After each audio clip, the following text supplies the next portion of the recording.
너 지금 어디야? 우리 가족 예약 내역이 없다는데 이게 대체 무슨 소리야? 출국 당일 아침 공항이 떠나가라 악을 쓰는 남편의 전화가 걸려왔습니다. 무슨 소리긴. 당연히 너희 가족은 여행 못 간다는 얘기지. 평소 생활비는 칼같이 반반 나누자던 인간이 시부모 칠순 크루즈 여행비 2천만 원은 제 카드로 결제하라며 뻔뻔하게 굴길래 이를 악물고 복수해준 참이었죠. 저는 라운지 창밖으로 비행기를 구경하시는 친정 부모님을 보며 여유롭게 문자를 한 통 전송했어요. 쫌생아, 효도도 각자 셀프인 거 알지? 내 돈은 나랑 우리 부모님한테만 쓴다. 그 시각 발권 카운터 앞에서는 비행기를 못 타게 된 시가 식구들이 단체로 바닥에 주저앉아 오열하는 대환장 쇼가 벌어지고 있었습니다. 며느리를 호구로 알던 시가의 헛된 망상을 완벽하게 박살낸 통쾌한 반격 스토리 지금 시작합니다. 좋아요와 구독을 눌러주세요. 오늘 하루 행운과 행복이 가득하도록 기원해 드릴게요. 인천공항 면세구역 안의 대형 통유리창 너머로 아침 햇살이 눈부시게 쏟아져 들어왔습니다. 친정엄마 명희가 내 두 손을 꼭 쥐며 상기된 얼굴로 쉴 새 없이 물었습니다. 아이고 서윤아, 우리 진짜 저렇게 어마어마하게 큰 배를 타는 거 맞냐? 엄마는 지금 이 순간도 믿어지지가 않아서 가슴이 콩닥콩닥 뛰어 죽겠다, 예. 친정아빠 정길이 헛기침을 하며 엄마의 어깨를 다정하게 감싸 안았습니다. 에헤이, 이 사람이 참, 공항 한복판에서 왜 이렇게 호들갑이야. 촌스럽게 티내지 말어. 우리 딸내미가 돈 팍팍 벌어서 친정 부모 호강시켜주겠다는데 당연히 허리 딱 펴고 당당하게 타야지. 안 그래, 우리 딸? 아유, 영감은 참. 당신은 안 떨려요? 내가 살다 이런 어마어마한 호사를 다 누려보고 진짜 꿈인지 생시인지 몰라서 내보를 꼬집어 봤다니까. 나는 어린아이처럼 기뻐하는 두 분의 환한 미소를 보며 가슴속 깊은 곳에 단단히 맺혀있던 체증이 쑥 내려가는 것을 느꼈습니다. 엄마 아빠, 오늘은 이제 겨우 시작이에요. 저 큰 배 안에 들어가면 수영장도 있고 매일 밤마다 화려한 춤판에 파티도 열린다니까요. 그동안 저 키우시느라 고생만 하셨잖아요. 이번 여행에서는 돈 걱정일랑 싹 다 잊으시고 마음껏 드시고 마음껏 즐기기만 하세요. 아셨죠? 따뜻한 커피 한 모금을 마시고 천천히 고개를 돌려 출국장 바깥쪽을 바라보았습니다. 저 멀리 발권 카운터 앞에서 익숙한 얼굴들이 우왕좌왕하며 소동을 벌이는 모습이 한눈에 들어왔습니다. 남편 민재가 얼굴이 불그락푸르락해져서 카운터 직원을 향해 손가락질을 하며 펄펄 뛰고 있었습니다. 내가 앉은 자리까지 목소리가 곧바로 들리지는 않았지만 남편 민재의 일그러진 입모양은 분명히 험악한 욕설을 마구 내뱉고 있었습니다. 그 옆에서 화려한 핑크색 등산복 차림의 시어머니 숙자가 바닥에 털썩 주저앉아 두 손으로 자기 가슴을 퍽퍽 쳤습니다. 시아버지 덕배는 뒷짐을 지고 선체로 애꿎은 대형 여행 가방만 신경질적으로 발로 걷어찼습니다. 잔뜩 들뜬 마음으로 공항에 따라온 시누이 내외까지 카운터 직원을 애워싸고 삿대질을 해대며 카운터 앞은 그야말로 난장판이 따로 없었습니다. 내 테이블 위에 놓인 핸드폰 화면이 쉴 새 없이 번쩍이며 윙윙거리는 진동을 울려댔습니다. 화면에는 남편이라는 두 글자가 붉은색으로 요란하게 깜빡거렸습니다. 나는 여유롭게 커피 잔을 테이블에 내려놓고 천천히 통화 버튼을 눌렀습니다. 핸드폰 너머로 남편 민재의 짐승처럼 악쓰는 소리가 고막을 찢을 듯이 울렸습니다. 야, 이서윤, 너 지금 대체 어디 짱 박혀 있어? 우리가 탈 배표 예약 내역이 아예 통째로 싹 다 날아갔다는데 직원이 없다고 난리인데 이게 대체 무슨 미친 소리야. 나는 등받이에 편하게 기대앉으며 나지막하고 차분한 목소리로 대답했습니다. 무슨 소리긴 무슨 소리야. 한국말 못 알아들어? 당연히 당신들 탈표가 없다는 소리지. 남편 민재가 거친 숨을 씩씩 몰아쉬며 악다구니를 썼습니다. 뭐? 표가 없어? 너 지금 나랑 장난해. 우리 엄마 아빠 모시고 칠순 기념으로 최고급 크루즈 여행 가는 거 네가 책임지고 싹 다 예약해 놓는다고 했어. 안 했어. 나는 콧방귀를 세게 뀌며 얼음장처럼 차갑게 쏘아붙였습니다. 아? 내가 미쳤니? 생활비는 10원짜리 하나까지 칼같이 반반 나누자고 징글징글하게 굴던 게 누군데? 내가 왜 생판남이나 다름없는 당신 부모님. 칠순 여행을 내 피땀 흘려 밤새워 번 돈으로 턱턱 보내드려야 해? 당신이 늘 말하던 대로 효도는 알아서 셀프라며. 남편 민재가 말을 심하게 더듬으며 당황한 기색을 전혀 감추지 못했습니다. 너 지금 제정신이야. 설마 그깟 돈 몇 푼 아까워서 우리 엄마 아빠 칠순 여행을 내 맘대로 내 몰래 확 취소해 버렸다는 거야? 네가 그러고도 사람이냐? 나는 창밖에서 이륙하는 비행기를 구경하며 감탄사를 연발하는 친정 부모님을 흐뭇하게 바라보며 대답했습니다. 취소 안 했어. 예약은 아주 잘 되어 있지. 남편 민재가 숨이 넘어갈 듯이 다급하게 소리쳤습니다. 근데 왜 탑승객 명단에 우리 엄마, 우리 아빠, 내 동생 가족 이름이 단 한 명도 안 나오냐고. 표 파는 직원이 우리 이름은 하나도 없다잖아. 나는 또박또박 입술에 힘을 주어 명확하게 짚어주었습니다. 당연히 없지. 내가 탈 내 티켓 한 장이랑 나 낳아주고 길러주신 우리 엄마, 우리 아빠 티켓. 이렇게 딱 3장만 제일 비싸고 좋은 방으로 끊었으니까. 거기에 당신네 가족 이름이 왜 들어가니? 핸드폰 너머로 쿵 하는 둔탁한 소리와 함께 시어머니 숙자가 바닥을 구르며 내는 곡소리가 생생하게 들렸습니다. 아이고 억울해라. 아이고 내 팔자야. 천하의 못된 며느리년이 하나밖에 없는 시애미 칠순 잔치를 아주 다 망쳐놓네. 아이고 뒷목이야. 나 죽네. 남편 민재가 이빨을 빠득빠득 까는 소리가 귓가를 날카롭게 때렸습니다. 야, 이 미친 여자가 진짜. 너 지금 당장 짐 싸들고 우리 식구들 있는 데까지 무릎 꿇고 튀어오지 못해. 당장 와서 내 카드 한도 다 끌어 써서라도 당일 표 안 구해내면 너 당장 쫓겨날 줄 알아. 나는 남편 민재의 발악하는 말을 단호하게 끊어버리고 곧바로 통화 종료 버튼을 눌렀습니다. 문자 메시지 창을 열고 아주 빠르고 경쾌한 손놀림으로 글자를 적어 내려갔습니다. 매일 생활비 반반 타령하던 당신 계산법, 이번에 나도 똑같이 썼어. 효도도 각자 알아서 셀프로 하는 거 알지? 이 쫌생아. 내 돈은 나랑 우리 부모님한테만 쓴다. 당신 부모 칠수는 당신 돈으로 알아서 모셔. 전송 버튼을 가볍게 누르고 미련 없이 핸드폰 전원을 아예 꺼버렸습니다. 화면이 까맣게 죽은 핸드폰을 가방 깊숙한 곳에 쑤셔넣고 지퍼를 닫았습니다. 내 30년 인생에서 이토록 머리끝까지 짜릿하고 통쾌한 순간은 단 한 번도 없었습니다.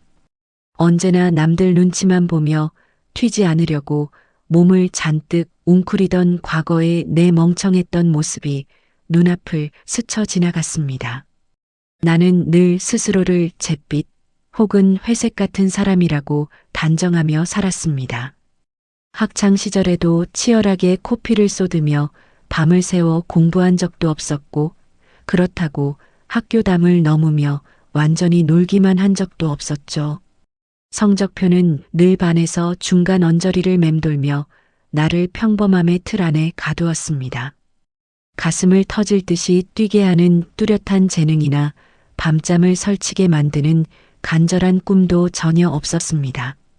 그저 어른들이 시키는 대로 무난하고 조용하게 시간의 흐름에 몸을 맡긴 채 하루하루를 버텼습니다. 성적에 맞춰 집에서 적당히 가까운 어중간한 대학의 어중간한 학과에 원서를 넣고 진학했습니다. 졸업 후에도 이력서에 쓸 번듯한 스펙 하나 없어 카페 알바와 작은 사무실 계약직을 전전하며 하루살이처럼 떠돌았습니다. 서윤아, 하루 종일 집구석에 누워서 테레비만 보지 말고 나라에서 공짜로 기술 가르쳐 주는 거 있다는데 이거라도 한번 배워볼래? 친정엄마 명희가 식탁 위에 국가지원 직업훈련 안내 책자를 올려놓으며 조심스럽게 내 의향을 물었습니다. 나는 낡은 소파에 빈둥빈둥 늘어져 텔레비전을 보다가 시큰둥하게 턱을 괴고 대답했습니다. 웹디자인? 컴퓨터로 그림 그리고 예쁘게 꾸미는 거라는데 엄마 내가 그런 복잡한 걸 제대로 할 수나 있을까? 나 머리 나쁜 거 엄마가 제일 잘 알잖아. 친정엄마 명희가 내 등을 가볍게 찰싹 때리며 호탕하게 웃었습니다. 아이고 믿져야 본전이지. 해보지도 않고 꼬리부터 내리냐? 젊은 애가 뭐라도 꽝 부딪혀보고 깨져봐야 자기 앞길을 찾지 않겠어? 당장 내일 가서 이름 적고 와.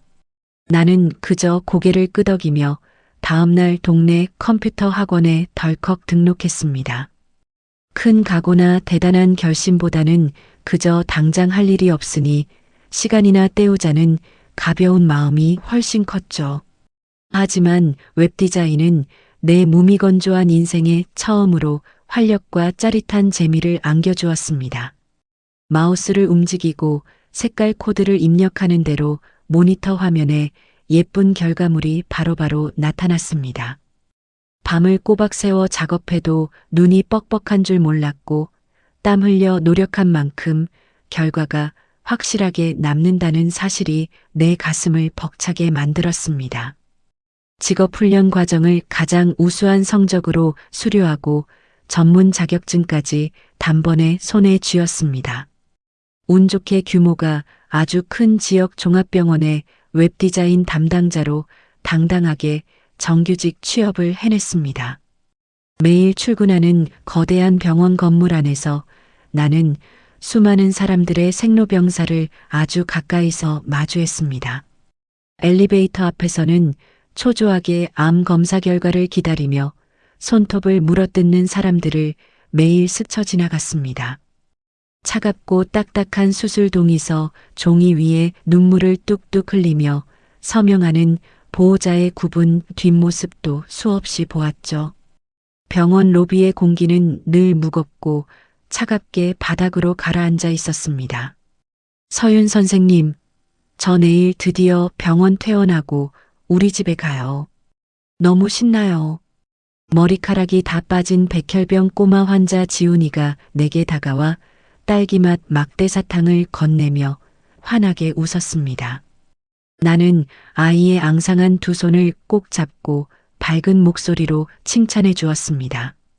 아이고, 우리 지훈이 힘든 주사도 잘 참고 정말 장하네.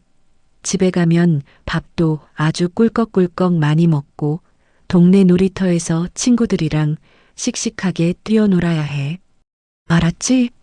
네, 약속할게요. 선생님도 나중에 꼭 우리 동네 놀이터에 저보러 놀러 오셔야 해요. 알았죠? 하지만 불과 일주일 뒤 지훈이가 급성 감염으로 갑자기 세상을 떠났다는 청천벽력 같은 소식을 병동 간호사에게 전해 들었습니다. 저기 디자인실 서윤 선생님, 우리 병동 지훈이 소식 들었어요? 오늘 새벽에 열이 펄펄 끓더니 결국 못 버티고 하늘나라로 갔대요. 간호사가 붉어진 눈시울을 훔치며 내게 말했을 때 나는 누군가에게 둔기로 머리를 세게 맞은 듯 복도 한가운데 멍하게 서 있었습니다. 어제까지 숨쉬며 당연하게 누리던 평범한 하루가 누군가에게는 내일 당연히 주어지지 않을 수 있다는 사실을 온몸으로 뼈저리게 체감했습니다. 이렇게 안 아프고 살아서 두 발로 땅을 걷고 숨을 쉬는 게 이 평범한 하루하루가 진짜 말도 안 되게 감사한 거였구나. 나는 혼잣말을 중얼거리며 병원 휴게실 창밖의 푸른 하늘을 오랫동안 올려다보았습니다. 여전히 내 타고난 성격은 회색빛에 가까웠지만 더 이상 내 소중한 인생을 흐릿하고 무기력하게 방치하고 싶지 않았습니다. 조금 더 주체적으로 다른 사람의 지시가 아니라 내 이름 석자를 걸고 당당하게 할 수 있는 일을 찾고 싶어졌습니다. 나는 안정적인 종합병원을 과감하게 퇴사하고 실력을 인정받아 다른 디자인 전문 회사로 이직해 2년 정도 실무 경험을 혹독하게 더 쌓았습니다. 그 후 조직 생활을 완전히 정리하고 독립하여 나만의 디자인 사무실을 차려 프리랜서로 일하기 시작했습니다. 웹디자인을 넘어 사람들이 머무는 공간을 직접 다루는 인테리어 일에까지 시야를 넓히며 사업의 규모를 조금씩 튼튼하게 키워나갔습니다. 내 꼼꼼한 손끝에서 낡고 무너진 공간이 새롭게 태어나는 과정은 컴퓨터 모니터를 보는 것보다 훨씬 더 큰 희열과 성취감을 주었죠. 사업이 점차 자리를 잡아가며 정신없이 바쁘게 일터를 오가던 그 무렵 나는 지인의 소개로 마련된 가벼운 술자리에서 남편 민재를 처음 만났습니다. 작은 이자카야의 구석 자리에 다소곳하게 앉아있던 남편 민재는 아주 단정하고 깔끔한 인상을 풍겼습니다. 아, 처음 뵙겠습니다. 민재라고 합니다. 오시느라 힘들지 않으셨어요? 남편 민재가 쑥스러운 듯 사람 좋은 미소를 지으며 내게 빈 술잔을 건넸습니다. 나는 남편 민재의 맑은 눈빛과 시종일관 과장되지 않은 차분한 태도에 묘한 호감과 안정감을 느꼈습니다. 그는 아주 평범한 중소기업의 영업직 대리였지만 대화 내내 쓸데없는 허세를 부리거나 자기 능력을 과장되게 포장하는 법이 없었습니다. 우리는 자연스럽게 취미와 관심사를 나누며 연락처를 주고받았고 며칠 뒤 화창한 주말 오후에 번화가 카페에서 첫 데이트를 했습니다. 따뜻한 커피 2잔과 달콤한 조각 케이크 하나를 주문하고 직원이 서 있는 계산대 앞에 나란히 섰을 때였습니다. 내가 자연스럽게 가방에서 지갑을 열려고 하자 남편 민재가 다급하게 손을 저으며 자신의 신용카드를 불쑥 내밀었습니다. 아이고, 지갑 꺼내지 마세요. 우리 처음 밖에서 만나는 날인데 당연히 남자인 제가 사야죠. 지갑 어서 집어넣으세요. 나는 고개를 가볍게 저으며 내 카드를 직원에게 먼저 건넸습니다. 아니에요. 오늘은 제가 먼저 계산할게요. 민재 씨는 다음에 저한테 훨씬 더 맛있는 밥 사주시면 되잖아요. 호호. 우리는 가볍게 웃으며 창가 자리에 앉아 2시간 넘게 시간 가는 줄 모르고 끊임없이 대화를 나눴습니다. 즐거운 데이트가 끝나고 지하철역 앞에서 헤어질 무렵 남편 민재가 갑자기 핸드폰을 내밀며 내게 물었습니다. 서윤 씨, 잠깐만요. 아까 서윤 씨가 계산한 커피랑 케이크값 말이에요. 절반은 제가 바로 서윤 씨 은행 통장으로 보낼 테니까 여기 핸드폰에 계좌번호 좀 꾹꾹 눌러 찍어주세요. 나는 당황해서 두 눈을 둥그렇게 뜨고 남편 민재의 얼굴을 빤히 쳐다보았습니다. 네, 겨우 10,000원 조금 넘는 커피값인데요, 뭘. 그냥 제가 기분 좋게 한턱 쏜 걸로 하죠.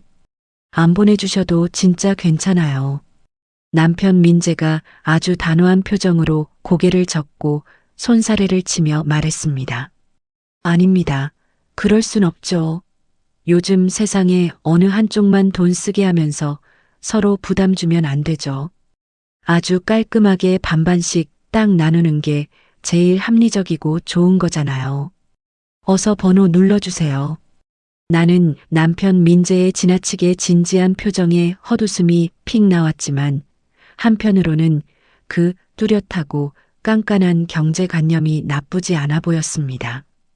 오히려 씀씀이가 해프지 않고 돈 10원도 꼼꼼하게 관리해서 참 듬직하고 성실한 사람이라는 치명적인 착각에 빠져버렸죠.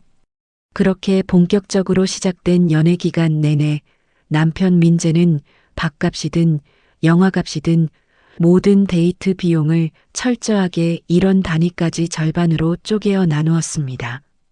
내가 분위기 좋은 레스토랑에서 10만 원짜리 식사를 통 크게 사면 남편 민재는 곧바로 5만 원을 내 은행 통장으로 이체했습니다.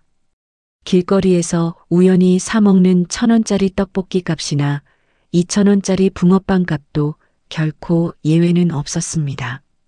시간이 무르익어 양가 부모님을 뵙고 본격적인 결혼 이야기가 오가기 시작했을 때 남편 민재가 카페 테이블 위에 빼곡하게 숫자가 적힌 엑셀 서류 한 장을 당당하게 내밀었습니다.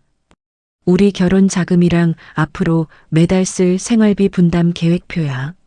내가 며칠 밤새워서 만들었으니까 꼼꼼하게 한번 읽어봐. 종이 서류에는 아파트 전세 보증금부터 시작해 혼수 가전제품, 한 달 식비, 심지어 아파트 관리비까지 모든 지출 항목이 정확히 5대5 비율로 칼같이 나뉘어 있었습니다. 남편 민재가 아이스 커피를 한 모금 길게 마시고 나를 뚫어지게 쳐다보며 목소리에 힘을 주어 간조했습니다. 서윤아, 잘 들어. 요즘 시대엔 돈 문제 깔끔한 반반 결혼이 필수야. 서로 집안 눈치 볼 것도 없고 돈 때문에 감정 상할 일도 없이 딱 내가 낸 돈만큼만 공평하게 자기 권리를 누리는 거지. 어때? 내 계산 진짜 완벽하지 않아? 나는 나 역시 프리랜서로 바쁘게 일하며 내 밥벌이는 스스로 하는 경제적으로 독립적인 성향이었기에 군말 없이 고개를 끄덕였습니다. 그래, 내 말이 다 맞아. 늙으신 부모님들 손 벌리지 말고 은행 빚도 지지 말고 아주 깔끔하게 우리 둘이 각자 땀 흘려 모은 돈으로 똑같이 시작하자. 우리는 서로의 똑 떨어지는 합리적인 성향이 아주 찰떡궁합으로 잘 맞는다고 굳게 믿으며 화려한 결혼식장에 나란히 들어섰습니다. 하지만 달콤해야 할 신혼여행을 다녀온 직후부터 남편 민재의 그 잘난 합리성은 나를 옥죄는 기형적인 집착으로 변해가기 시작했습니다. 매달 지정된 날짜에 공동생활비 통장에 돈을 입금할 때마다 남편 민재는 10원 단위까지 칼같이 맞추며 내 숨통을 막히게 조여왔습니다. 서윤아, 이번 달 집 전기요금이 저번 달보다 500원이 더 나왔어. 그러니까 네가 생활비 통장에 250원 더 얹어서 입금해야 해. 당장 보내.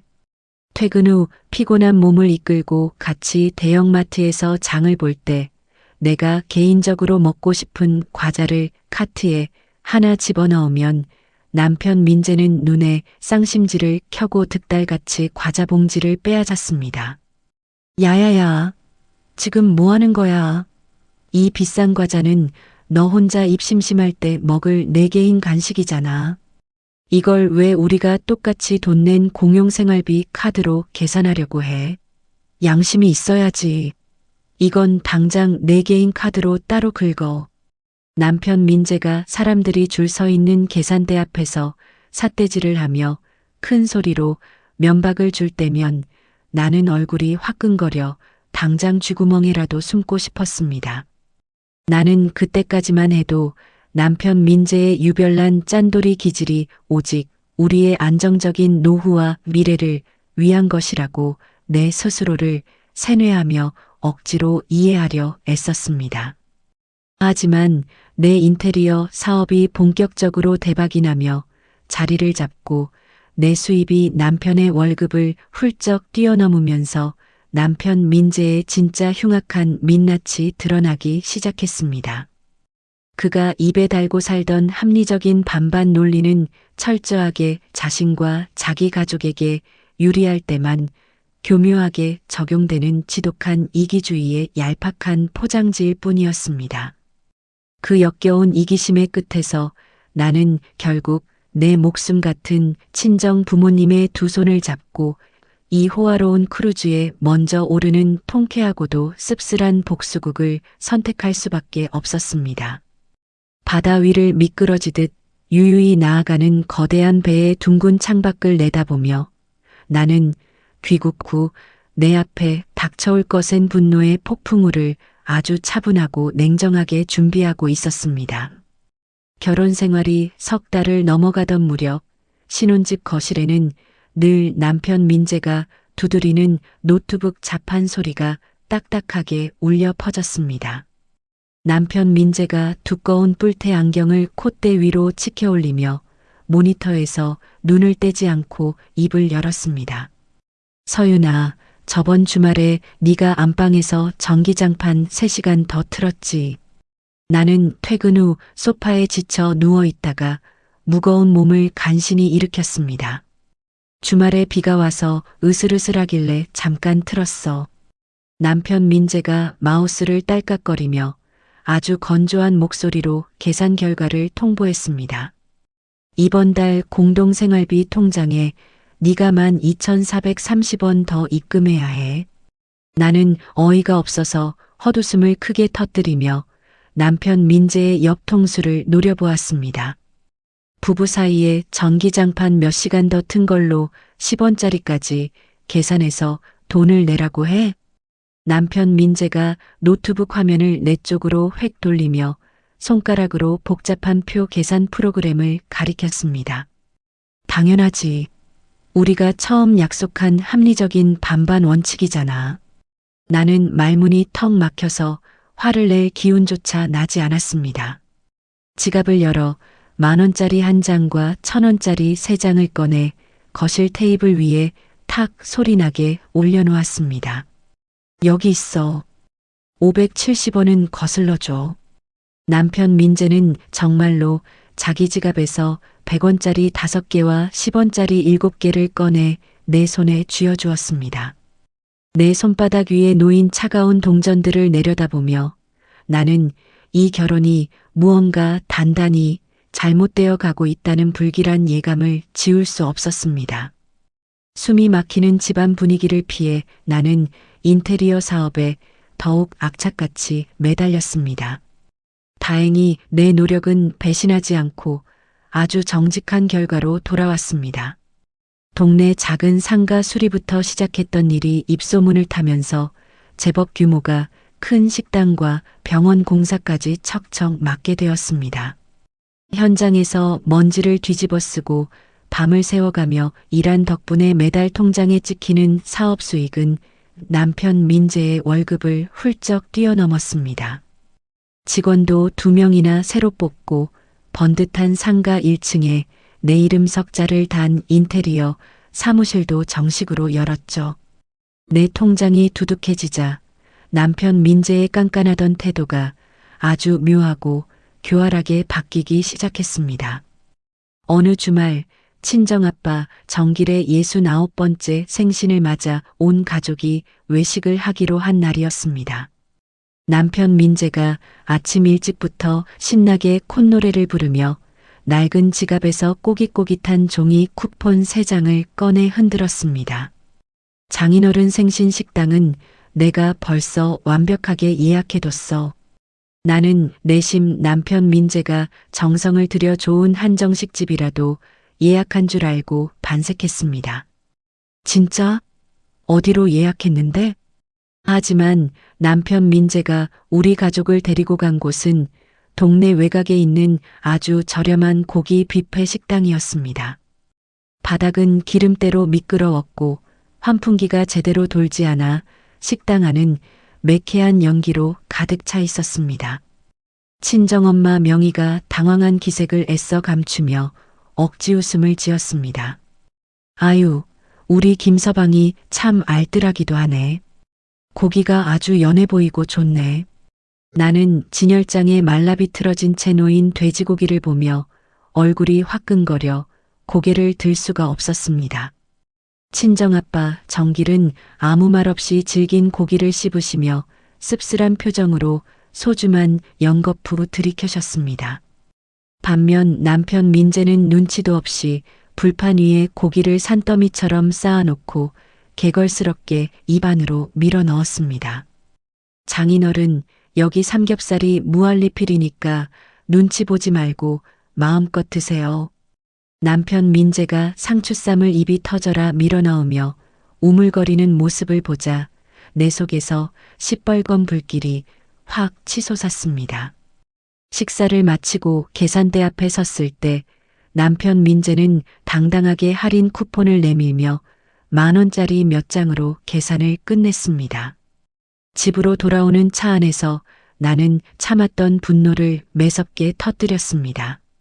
당신 진짜 너무한 거 아니야. 우리 아빠 생신인데 그 싸구려 식당이 말이 돼. 남편 민재가 운전대를 잡은 채로 아주 뻔뻔하게 어깨를 으쓱거렸습니다. 왜 화를 내? 장인어른은 평소에도 격식 차리는 거 싫어하시고 소박한 거 좋아하시잖아. 나는 주먹을 꽉 쥐고 남편 민재의 옆 얼굴을 향해 소리쳤습니다. 소박한 거랑 궁상 맞은 건 엄연히 달라. 당신 부모님 생신 때도 이럴 거야. 남편 민재가 눈을 동그랗게 뜨고 목소리를 한껏 높여 되받아쳤습니다. 우리 집은 분위기가 다르지. 그리고 요즘 자기가 나보다 돈 훨씬 많이 벌면서 밥값 좀 아낀 거 가지고 왜 이렇게 유세를 떨어? 그놈의 돈 많이 번다는 말은 남편 민재가 불리할 때마다 꺼내드는 아주 편리한 무기가 되었습니다. 그로부터 불과 일주일 뒤 시동생 부부가 갑자기 우리 동네로 놀러 왔을 때 남편 민재의 태도는 180도 달라졌습니다. 남편 민재는 나에게 한마디 상의도 없이 동네에서 가장 비싼 고급 일식당의 특실을 예약했습니다. 재수 씨 왔는데 당연히 최고급 참치를 대접해야지. 남편 민재가 시동생 아내의 잔에 비싼 사케를 콸콸 따라주며 거드름을 피웠습니다. 시동생 부부는 쉴 새 없이 비싼 요리를 추가로 주문하며 호화로운 식사를 즐겼습니다. 2시간 동안의 식사가 끝나고 직원이 계산서를 특실 안으로 들고 들어왔습니다. 계산서에 찍힌 금액은 무려 40만 원이 훌쩍 넘어가 있었습니다. 남편 민재가 아주 자연스럽게 내 옆구리를 팔꿈치로 쿡쿡 찌르며 눈치를 주었습니다. 여보, 요즘 당신 회사 사장님인데 시동생 부부 왔는데 멋지게 한턱 쏴야지. 나는 어금니를 꽉 깨물고 직원이 들고 있는 계산서와 남편 민재의 뻔뻔한 얼굴을 번갈아 보았습니다. 시동생 부부 앞에서 차마 부부싸움을 낼 수가 없어서 나는 결국 지갑에서 내 개인 신용카드를 꺼내 직원에게 넘겼습니다. 직원이 방을 나가자 남편 민재가 내 어깨를 툭툭 치며 아주 가증스러운 미소를 지었습니다. 역시 우리 사장님 마누라가 통이 커. 잘 먹었어 여보.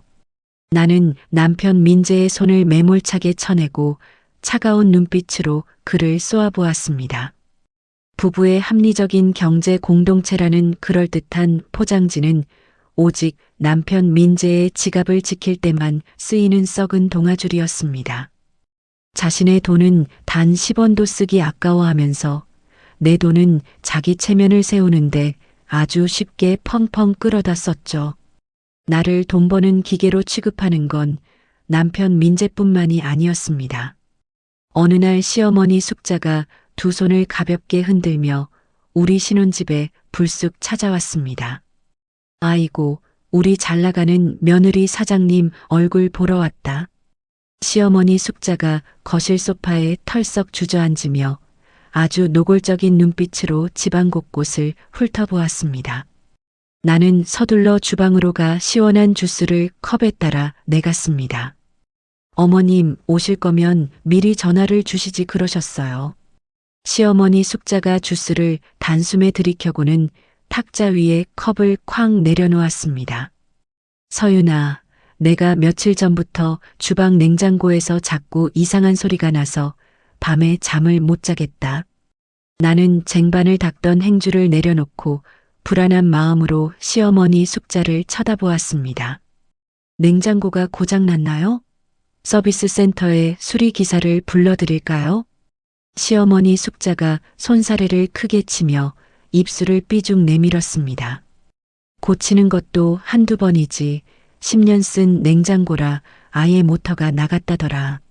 앞집 순자네는 며느리가 이번에 얼음 나오는 1,000만 원짜리 냉장고를 떡하니 사줬다던데. 시어머니 숙자가 곁눈질로 나를 쳐다보며 아주 끈적끈적한 목소리로 말을 이었습니다.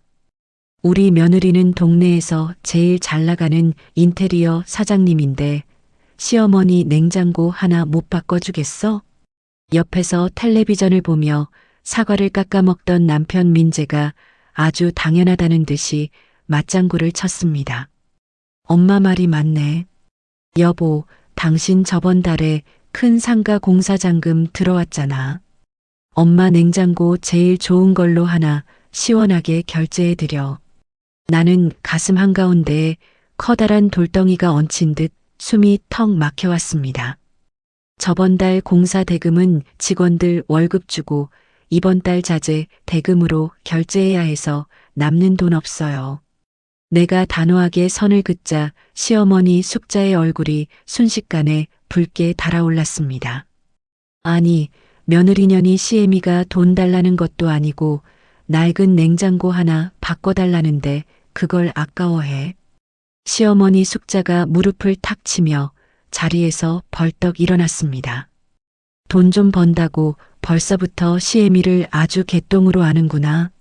시어머니 숙자는 씩씩거리며 현관문을 부서져라 쾅 닫고 나가버렸습니다.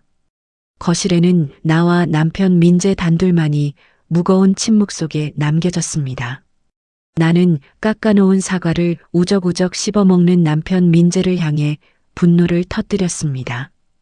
당신은 중간에서 그걸 말리지는 못할 망정 부채질을 해. 내 돈이 화수분이야. 남편 민재가 사과 조각을 입에 물고 짜증 섞인 표정으로 나를 째려보았습니다. 넌 진짜 속이 왜 그렇게 좁아 터졌냐? 내 돈이 어딨어. 부부 사이에 엄마 냉장고 하나 사드리는 게 그렇게 억울해? 나는 남편 민재의 얼굴을 뚫어지게 바라보며 차갑게 되물었습니다. 내 돈이 없다고? 저번 달 내 전기요금 250원 더 내라고 할 때는 칼같이 내 돈 찾던 사람이 누구였더라? 남편 민재가 말문이 막힌 듯 얼굴이 벌겋게 달아오르더니 소파 쿠션을 바닥에 집어 던졌습니다. 그거랑 이거랑 같아. 넌 진짜 사람 피곤하게 만드는데 선수다. 남편 민재는 신경질적으로 방문을 쾅 닫고 안방으로 들어가 버렸습니다. 나는 텅 빈 거실에 홀로 우두커니 서서 닫힌 안방문을 오랫동안 바라보았습니다. 사랑이나 존중은 온데간데없고 오직 나를 쥐어짜서 이득만 취하려는 얄팍한 계산들만 이 집안을 가득 채우고 있었습니다. 창밖으로는 캄캄한 어둠이 짙게 깔리고 있었고 내 마음속에서도 이 결혼 생활에 대한 희망이 차갑게 식어가고 있었습니다. 숨막히는 신혼집 공기를 피해 나는 매일 새벽같이 눈을 뜨자마자 먼지 쌓인 인테리어 현장으로 도망치다 출근했습니다. 안전모를 깊게 눌러쓰고 작업복 바지를 걷어올린 채 시멘트 바닥을 바쁘게 오가며 직원들과 도면을 수십 번 확인했습니다. 오후 늦게 시가 식구들의 잦은 요구에 지친 몸을 이끌고 겨우 사무실 책상에 앉아 따뜻한 믹스 커피 한 잔을 타서 마시려던 참이었습니다. 갑자기 사무실 유리문이 요란하게 열리며 화려한 등산복 차림의 시누이 미란이 불쑥 들이닥쳤습니다. 올케 사장님 나왔어. 시누이 미란이 아주 과장된 목소리로 인사를 하며 내 책상 앞 손님용 의자에 털썩 주저앉았습니다. 나는 서둘러 먹던 커피잔을 내려놓고 억지 웃음을 지으며 자리에서 일어났습니다. 형님, 이 시간에 여긴 어쩐 일이세요? 시누이 미란이 아주 능청스럽게 주변을 두리번거리며 탁자 위의 자재 샘플들을 만지작거렸습니다. 어유, 우리 올케 사무실 참 번듯하네. 돈 냄새가 아주 팍팍 나. 시누이 미란이 갑자기 가방에서 화려하게 반짝이는 금장 장식이 박힌 대형 팸플릿 한 권을 꺼내 내 코앞에 탁 내려놓았습니다. 올케, 다음 달이 우리 아빠 칠순이잖아. 그래서 내가 엄마 아빠 호강시켜 드리려고 아주 기가 막힌 걸 하나 알아왔지. 나는 팸플릿 표지에 적힌 초우와 지중해 크루즈 14일 패키지라는 글자를 보고 가슴이 덜컥 내려앉았습니다. 크루즈 여행이요? 아버님 칠순 잔치 대신 여행을 가시는 건가요? 시누이 미란이 아주 당연하다는 듯이 고개를 크게 끄덕이며 손뼉을 짝 쳤습니다. 그럼 요즘 촌스럽게 동네 뷔페 빌려서 잔치하는 사람이 어딨어. 엄마 친구들도 다들 자식들이 해외여행 보내준다고 벼르고 계시더라고. 나는 팸플릿의 가격표를 조심스럽게 들춰보고 눈을 의심했습니다. 형님, 여기 1인당 기본 경비만 250만 원인데요. 두 분이시면 500만 원이 훌쩍 넘어요. 시누이 미란이 입을 삐죽 내밀며 내 어깨를 가볍게 툭 쳤습니다. 어유, 겨우 두 분 모시고 우리 식구들 다 빼놓고 가면 아빠가 얼마나 서운하시겠어. 그래서 민재랑 나랑 우리가 다 같이 가기로 했지. 나는 너무 놀라 숨이 턱 막히는 것을 느끼며 시누이 미란의 얼굴을 멍하니 쳐다보았습니다. 다 같이요? 어머님, 아버님의 우리 부부, 형님네, 네 식구까지 총 8명이요? 시누이 미란이 아주 천진난만한 표정으로 두 손을 맞잡으며 환하게 웃었습니다. 그렇지. 8명이면 대충 2천만 원 정도 나오겠더라. 옳게 우리 민재가 벌써 예약까지 싹 다 맞춰놨대. 나는 순간 머릿속이 새하얗게 변하며 사무실 바닥이 빙글빙글 도는 것 같았습니다. 형님, 2천만 원이라뇨. 저한테는 상의도 없이 남편이 혼자 예약을 했다고요? 시누이 미란이 아주 뻔뻔한 표정으로 어깨를 으쓱거리며 가방을 챙겨 들었습니다. 민재가 올케한테 말한다고 하더니 아직 말 안 했어? 어차피 올케가 시원하게 결제할 건데 뭘 그래. 내가 바빠서 이만 가볼게. 시누이 미란은 나불거리던 말을 남긴 채 바람처럼 사무실을 빠져나가 버렸습니다. 나는 덜덜 떨리는 손으로 핸드폰을 집어들고 남편 민재에게 전화를 걸었습니다. 당신, 지금 이게 대체 무슨 소리야? 아버님 칠순 여행에 형님네 식구들까지 싹 다 데리고 2천만 원짜리 크루즈를 가겠다고. 남편 민재가 전화를 받자마자 아주 태연하고 여유로운 목소리로 대답했습니다. 아, 미란이 누나가 벌써 사무실 찾아갔어? 내일 말하려고 했는데. 어차피 칠순 잔치는 크게 해야 하잖아. 나는 너무 화가 나서 숨을 거칠게 몰아쉬며 핸드폰에 대고 소리쳤습니다. 누가 칠순 잔치하지 말래. 근데 왜 우리 부부 돈으로 형님네 가족들 여행 경비까지 다 대야 해? 남편 민재가 짜증 섞인 한숨을 깊게 내쉬며 목소리를 쫙 깔았습니다. 여보, 미란이 누나네 매형 요즘 사업 어려워서 힘든 거 뻔히 알잖아. 우리가 조금 더 여유 있으니까 며느리로서 폼나게 한번 쏘면 어디 덧나? 나는 작년 친정아버지 칠순 때 남편 민재가 했던 아주 비열한 행동이 머릿속에 선명하게 떠올랐습니다. 당신 미쳤어. 작년 우리 아빠 칠순 때 당신이 뭐라고 했는지 기억 안 나? 단돈 10만 원짜리 봉투 하나 던져주고 동네 고기 뷔페에서 끝냈잖아. 남편 민재가 전혀 물러서지 않고 아주 당당하게 맞받아쳤습니다. 그때는 당신 사업 막 시작해서 우리 돈 없을 때였고 장인어른은 원래 그런 소박한 거 좋아하신다며. 우리 집은 다르다니까. 나는 끓어오르는 분노를 주체하지 못하고 사무실 파티션을 발로 세게 걷어찼습니다. 내 돈이 장난이야. 난 절대 내 카드로 그 여행 경비 한 푼도 못 내. 남편 민재가 아주 매섭고 날카로운 목소리로 협박하듯 말을 쏟아냈습니다. 너 진짜 속 좁게 이럴 거야. 우리 엄마가 벌써 동네방네 며느리가 크루즈 보내준다고 다 소문내고 다니는데 네가 안 내면 나보고 어쩌라고.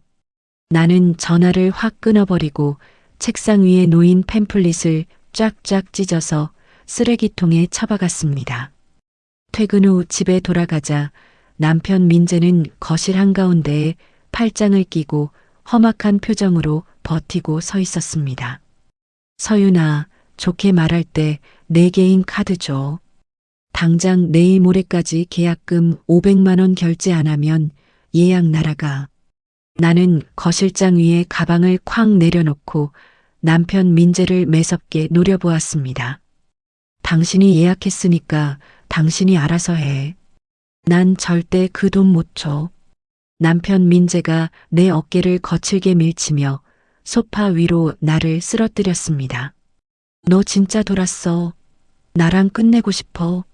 너 우리 집에 이런 식으로 쫌생이같이 굴면 나도 너랑 더 이상 못 살아. 남편 민재는 급기야 이혼이라는 아주 치졸한 무기까지 꺼내들며 나를 몰아세웠습니다. 며느리 노릇 제대로 할 기회를 줘도 발로 차? 돈 몇 푼 아까워서 우리 부모님 칠순 망치면 내가 널 평생 가만둘 줄 알아. 나는 소파에 쓰러진 채로 남편 민재의 시뻘겋게 달아오른 얼굴을 똑똑히 올려다보았습니다. 눈앞의 남자는 내 남편이 아니라 내 고열을 짜내어 자기 체면만 세우려는 아주 탐욕스러운 괴물에 불과했습니다. 그때 시어머니 숙자에게서 타이밍 좋게 전화가 걸려왔고 남편 민재가 스피커폰을 켜서 내 귀에 바짝 갖다 댔습니다.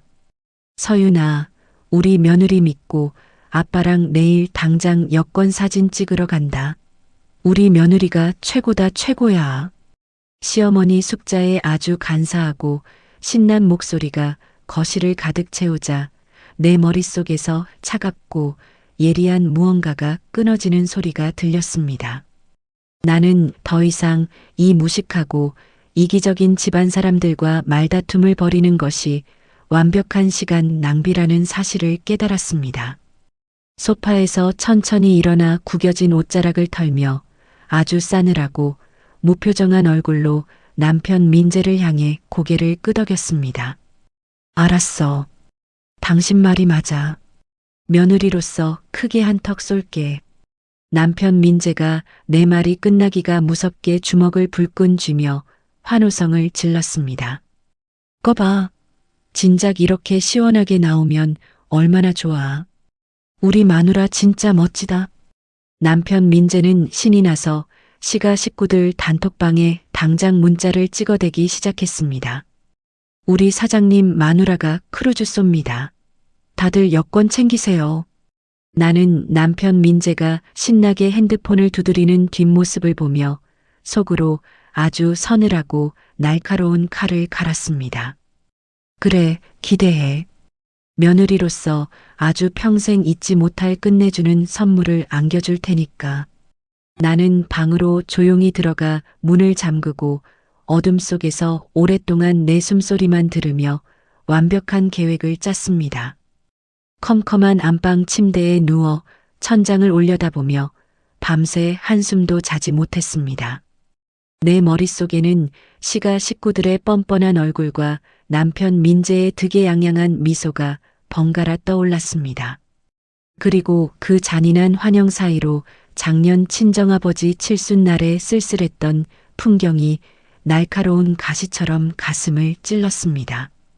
기름때 낀 싸구려 고기 뷔페에서 굳은 표정으로 소주잔만 기울이시던 친정아빠 정길의 굽은 어깨가 눈앞에 아른거렸습니다. 우리 서윤이가 벌써 이렇게 다 커서 시집도 가고 사업도 번듯하게 하니 아빠는 바랄 게 없다. 친정아빠 정길은 그 엉망진창인 식사 자리에서도 내 손을 꼭 잡고 주름진 얼굴로 환하게 웃어주셨습니다.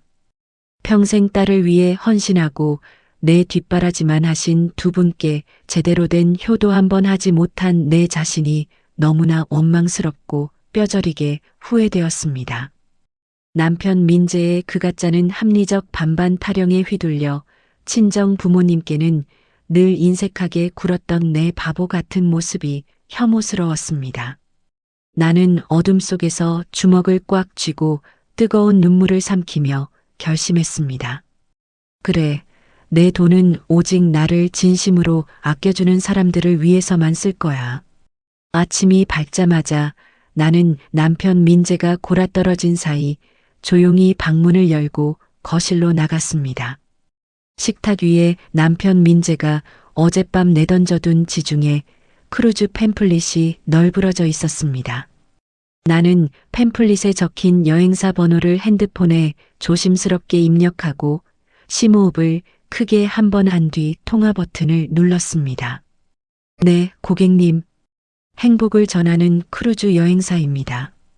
수화기 너머로 밝은 직원의 목소리가 들려오자 나는 떨리는 목소리를 가다듬고 아주 또렷하게 말했습니다.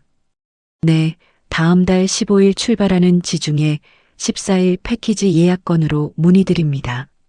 나는 남편 민재가 시가 식구들 8명 이름으로 가계약만 걸어두었던 내역을 모조리 찾아 취소해버렸습니다. 직원이 놀란 목소리로 위약금 규정을 설명하려 했지만 나는 단호하게 말을 끊었습니다. 위약금은 제 개인 카드로 바로 결제할 테니 8명 전원 취소해 주세요. 대신 아주 특별한 예약을 새로 하고 싶습니다. 나는 남편 민재가 요구했던 바로 그 날짜, 똑같은 배편으로 가장 전망이 좋고 넓은 최고급 발코니 스위트룸을 예약했습니다. 탑승자는 총 3명입니다. 제 이름과 저희 친정 부모님 2분 이름으로 부탁드립니다. 상담원이 내 이름과 친정 부모님의 인적사항을 꼼꼼하게 타자로 치는 소리가 전화기 너머로 경쾌하게 들렸습니다. 네, 고객님. 3인 스위트룸 예약 확정되셨고요. 결제 링크 문자로 바로 보내드리겠습니다. 나는 핸드폰으로 전송된 결제 링크를 열어 내 명의의 신용카드로 일시불 결제를 시원하게 마쳤습니다. 결제 완료 문자가 화면에 뜨는 순간 가슴을 짓누르던 거대한 바위 덩어리가 산산조각 나며 통쾌한 해방감이 밀려왔습니다. 나는 즉시 친정엄마 명희에게 전화를 걸어 다급하지만 기쁜 목소리로 속삭였습니다. 엄마, 아빠랑 2분 여권 사진 찍어서 나한테 당장 문자 보내. 그리고 다음 달 15일 무조건 시간 비워둬. 친정엄마 명희가 어리둥절한 목소리로 대답했습니다. 아니, 갑자기 여권은 왜? 너희 인테리어 현장에 일손이라도 모자라니? 나는 콧노래를 부르며 사무실로 출근할 준비를 했습니다. 일은 무슨? 엄마, 우리 회사 인테리어 사업 이번에 대박 터진 거 알지? 내가 기념으로 아주 멋진 크루즈 여행 시원하게 쏠 거니까 기대해. 친정엄마 명희가 놀라서 소리치는 목소리를 뒤로 한 채 나는 가벼운 발걸음으로 집을 나섰습니다. 사무실에 도착하자마자 나는 현장 반장과 직원들을 불러 모아 2주간의 긴 휴가 계획을 통보하고 업무를 철저하게 인수인계했습니다. 현장 진행 상황과 자재 발주 일정을 꼼꼼하게 정리한 파일 서류를 직원들 책상 위에 올려놓으며 당부했습니다. 내가 자리를 비우는 동안 문제 생기면 바로 이 비상 연락망으로 연락하고 결제 거는 법인 카드로 차질 없이 진행해. 직원들은 내가 오랫동안 제대로 된 휴가 한 번 없이 일만 해온 것을 알기에 흔쾌히 고개를 끄덕이며 나를 응원해 주었습니다. 겉으로는 완벽하게 평온한 일상을 유지하며 나는 남편 민재를 상대로 아주 치밀한 연극을 시작했습니다. 남편 민재는 내가 시가 식구들 여행 경비를 흔쾌히 내기로 굴복했다고 굳게 믿고 매일같이 기고만장하게 굴었습니다. 퇴근하고 집에 오면 남편 민재는 거실 소파에 거만하게 다리를 꼬고 앉아 시가 식구들 단톡방에 쉴 새 없이 메시지를 보냈습니다. 엄마, 크루즈 탈 때 입을 멋진 드레스 하나 사야지. 서윤이가 옷값도 따로 100만 원 용돈으로 준댔어. 남편 민재가 내 눈치를 살짝 보며 능청스럽게 거짓말을 늘어놓을 때마다 나는 속으로 코웃음을 쳤습니다. 미란이 누나네 애들은 수영복 2벌씩 꼭 챙겨. 배 안에 워터파크가 아주 끝내준대. 남편 민재는 엑셀표를 띄워놓고 8명의 여행 준비물 리스트를 정리하며 매일 밤 혼자 신나서 설레발을 쳤습니다. 나는 남편 민재가 흥분해서 떠드는 소리에 적당히 맞장구를 쳐주며 주방에서 설거지를 했습니다. 여보, 짐은 다 싸가고 있어? 어머님, 아버님 상비약 챙기는 거 잊지 마. 내 다정하고 싹싹한 태도에 남편 민재는 콧방귀를 뀌며 의기양양하게 가슴을 폈습니다. 당연하지. 내가 알아서 완벽하게 가이드할 테니까 당신은 그냥 돈만 딱 결제하면 돼. 이제야 우리 마누라가 며느리 노릇 좀 제대로 하네. 나는 남편 민재가 잠든 깊은 새벽마다 베란다 구석에서 몰래 내 짐과 부모님의 여행짐을 쌌습니다. 캐리어 3개에 예쁜 휴양지 원피스와 챙이 넓은 모자, 부모님 편하게 신으실 운동화까지 꼼꼼하게 챙겨 넣었습니다. 여행 출발 사흘 전 나는 남편 민재 몰래 콜밴 기사를 불러 커다란 캐리어 3개를 통째로 친정집으로 먼저 보냈습니다. 친정엄마 명희에게는 비밀을 당부하며 공항으로 바로 짐을 가져오라고 단단히 일러두었습니다. 그리고 아주 중요한 일정을 위해 미리 예약해둔 서초동의 이혼 전문 변호사 사무실을 은밀하게 방문했습니다. 나는 변호사 사무실의 차가운 회의실 탁자 위에 아주 무거운 서류 가방 하나를 올려놓았습니다. 변호사님, 여기 그동안 남편이 생활비를 10원 단위로 쪼개며 저를 올감했던 엑셀 파일과 통장 거래 내역 전부입니다. 변호사가 두꺼운 서류 다발을 빠르게 훑어보며 미간을 찌푸렸습니다. 이건 부부의 공동 경제 생활이라고 보기 어렵고 노골적인 경제적 통제와 착취에 가깝네요. 시가의 부당한 금전 요구 증거도 확실합니까? 나는 남편 민재가 내 통장에서 돈을 빼가 시동생 부부 술값을 결제한 내역과 시어머니 숙자가 냉장고를 사내라며 폭언을 퍼부은 녹음 파일을 하나씩 재생했습니다. 이 증거들이면 제가 크루즈 여행에서 돌아오자마자 이혼 소송을 완벽하게 시작할 수 있겠죠? 변호사가 서류를 탁탁 치며 아주 확신에 찬 미소를 지었습니다. 네, 의뢰인님 재산은 완벽하게 방어하고 오히려 남편 측의 위자료 청구까지 가능한 아주 유리한 상황입니다. 모든 법적, 현실적 준비를 완벽하게 마치고 홀가분한 마음으로 변호사 사무실을 나선 날, 하늘은 구름 한 점 없이 맑고 푸르렀습니다. 여행 출발 전날 밤 거실 바닥에는 남편 민재가 시가 식구들을 위해 싸둔 커다란 이민 가방 2개가 떡하니 자리 잡고 있었습니다. 남편 민재가 들뜬 얼굴로 가방 지퍼를 닫으며 내게 손을 내밀었습니다. 여보, 내일 아침에 공항 가서 탑승권 발권해야 하니까 당신이 결제한 예약 번호 지금 내 폰으로 보내놔.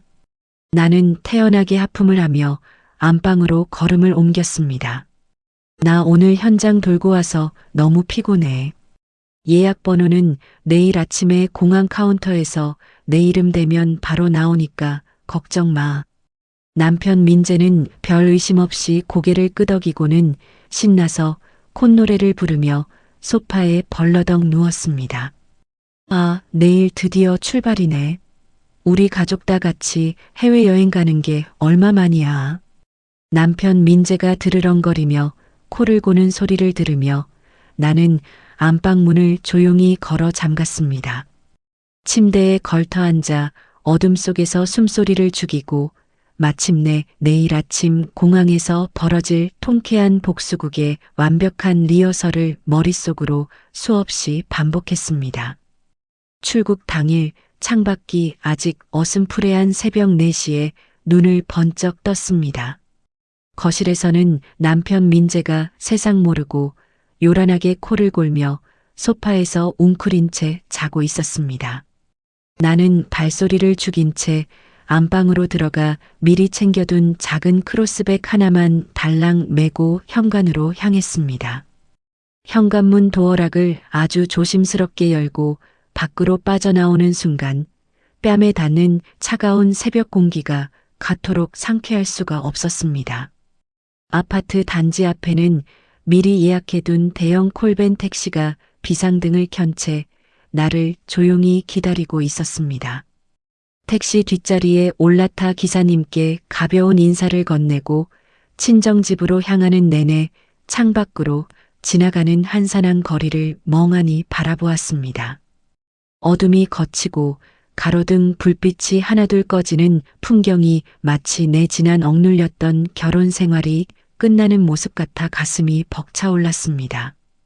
친정집 골목 어귀에 도착하자 벌써부터 대문 앞에 나와 서성이는 친정 부모님의 모습이 보였습니다. 친정엄마 명희가 화려한 꽃무늬 블라우스를 입고 내 캐리어 3개를 옆에 둔 채 환하게 웃으며 손을 흔들었습니다. 친정아빠 정길은 멋쩍은 듯 등산 모자를 푹 눌러쓰고 기침을 헛기침을 하셨지만 입가에는 숨길 수 없는 미소가 번져 있었습니다. 서윤아, 우리 진짜 이 큰 짐을 다 들고 비행기 타러 가는 거 맞냐? 친정엄마 명희가 택시 트렁크에 짐을 실으며 연신 내 어깨를 토닥거렸습니다. 그럼요, 엄마. 오늘은 제가 쏘는 거니까 그냥 비행기 타고 크루즈 타서 편하게 즐기시기만 하면 돼요. 인천공항으로 향하는 인천대교 위에서 붉게 떠오르는 아침 해를 바라보며 나는 비로소 완벽한 자유를 실감했습니다. 공항에 도착하자마자 나는 부모님을 모시고 곧바로 1등석 전용 발권 카운터로 향했습니다. 고객님, 이서윤님 외 2명, 지중해 크루즈 패키지 스위트룸 예약 확인되셨습니다. 승무원이 환한 미소와 함께 고급스러운 여권 케이스에 담긴 탑승권 3장을 내밀었을 때 내 심장은 터질 듯이 뛰었습니다. 수화물을 붙이고 복잡한 보안 검색대를 순식간에 통과하여 널찍한 면세 구역에 들어섰습니다.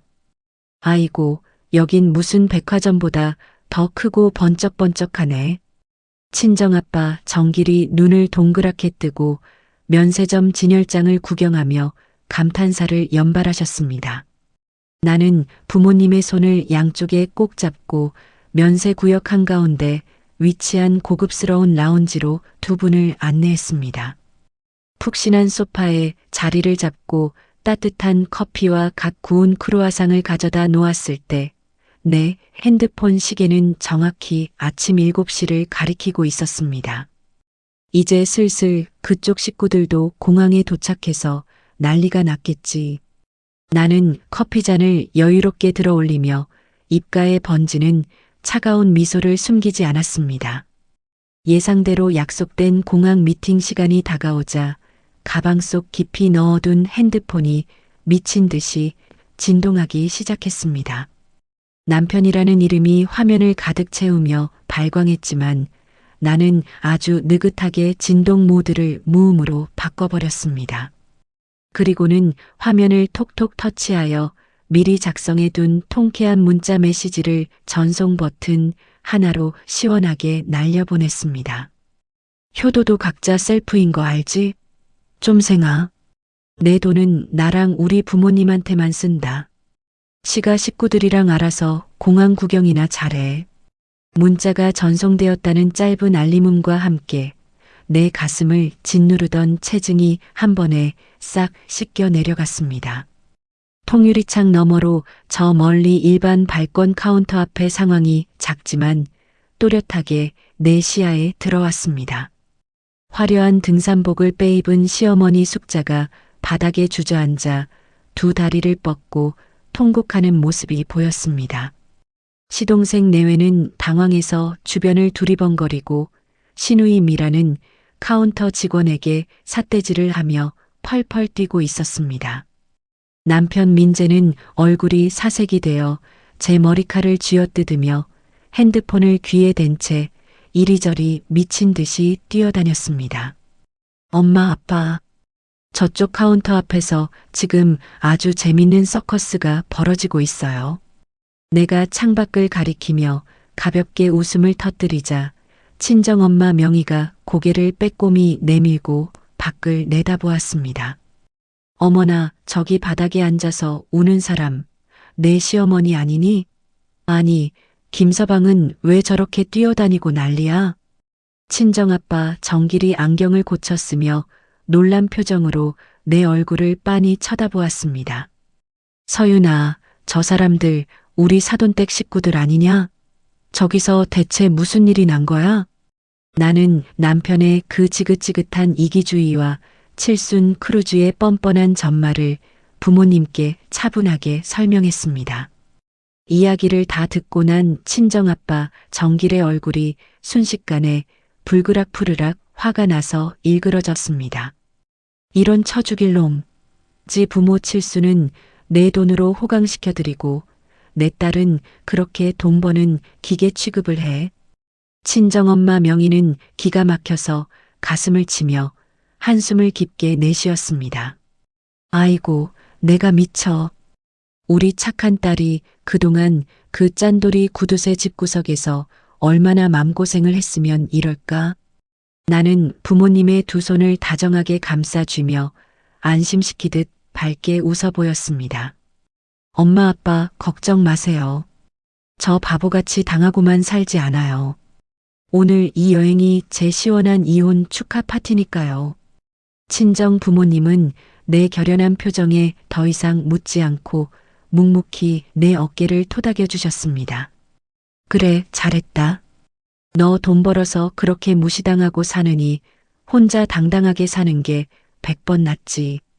탑승을 알리는 안내방송이 라운지에 부드럽게 울려 퍼지자 우리는 가벼운 발걸음으로 탑승구로 향했습니다.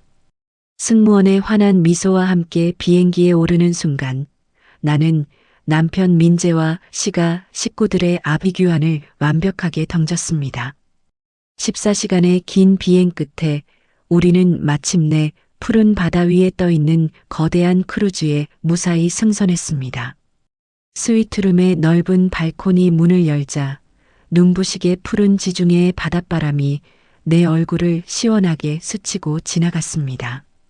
와, 세상에 이렇게 큰 배가 바다 위에 둥둥 떠다니네.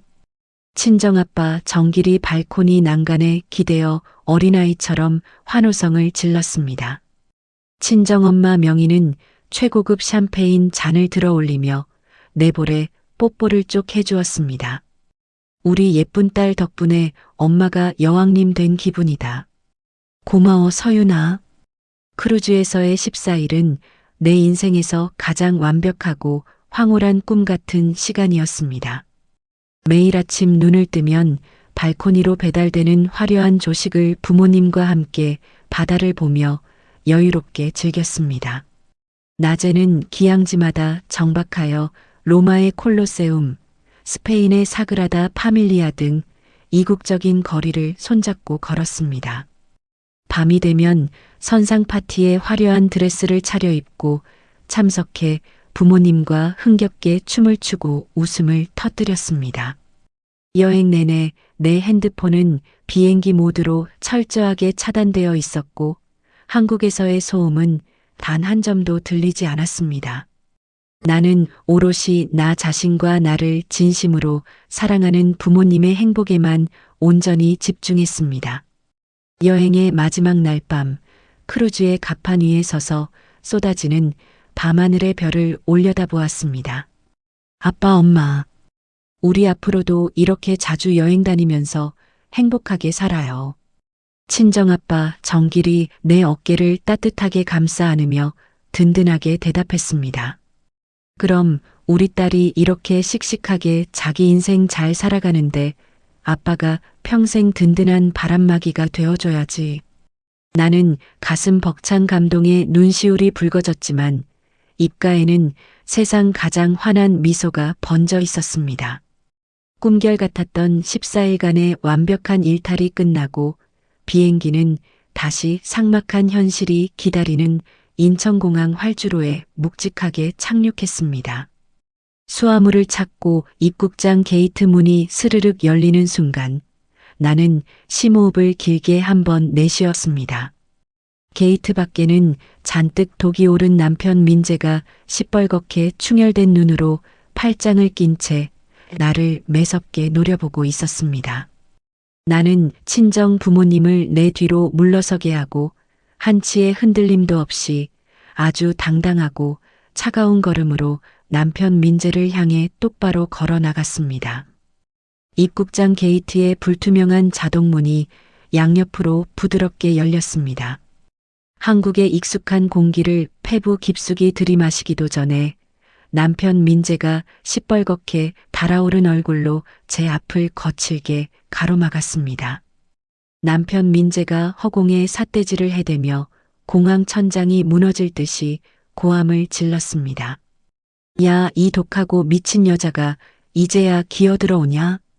저는 당황한 친정 부모님을 등 뒤로 재빨리 숨기고 아주 차가운 눈빛으로 남편 민재를 노려보았습니다. 공공장소에서 소리 지르며 행패 부리지 말고 당장 비켜. 남편 민재가 제가 끌고 있던 캐리어 손잡이를 거칠게 낚아채며 짐승처럼 악을 썼습니다. 비켜? 네가 감히 내 부모님 칠순 잔치를 통째로 망치고 우리 식구들을 공항에서 개망신을 줘. 친정아빠 정길이 들고 있던 지팡이로 남편 민재의 손등을 매섭게 탁 내리쳤습니다. 자네 지금 내 딸한테 무슨 행패인가? 당장 내 딸 짐에서 손 떼게. 남편 민재가 손등을 문지르며 눈을 부릅뜨고 친정아빠 정길을 향해 목소리를 높였습니다. 장인어른은 사위가 번 돈으로 호화여행 다녀오시니까 아주 속이 편하십니까? 저는 남편 민재의 기가 막힌 거짓말에 참지 못하고 헛웃음을 크게 터뜨렸습니다.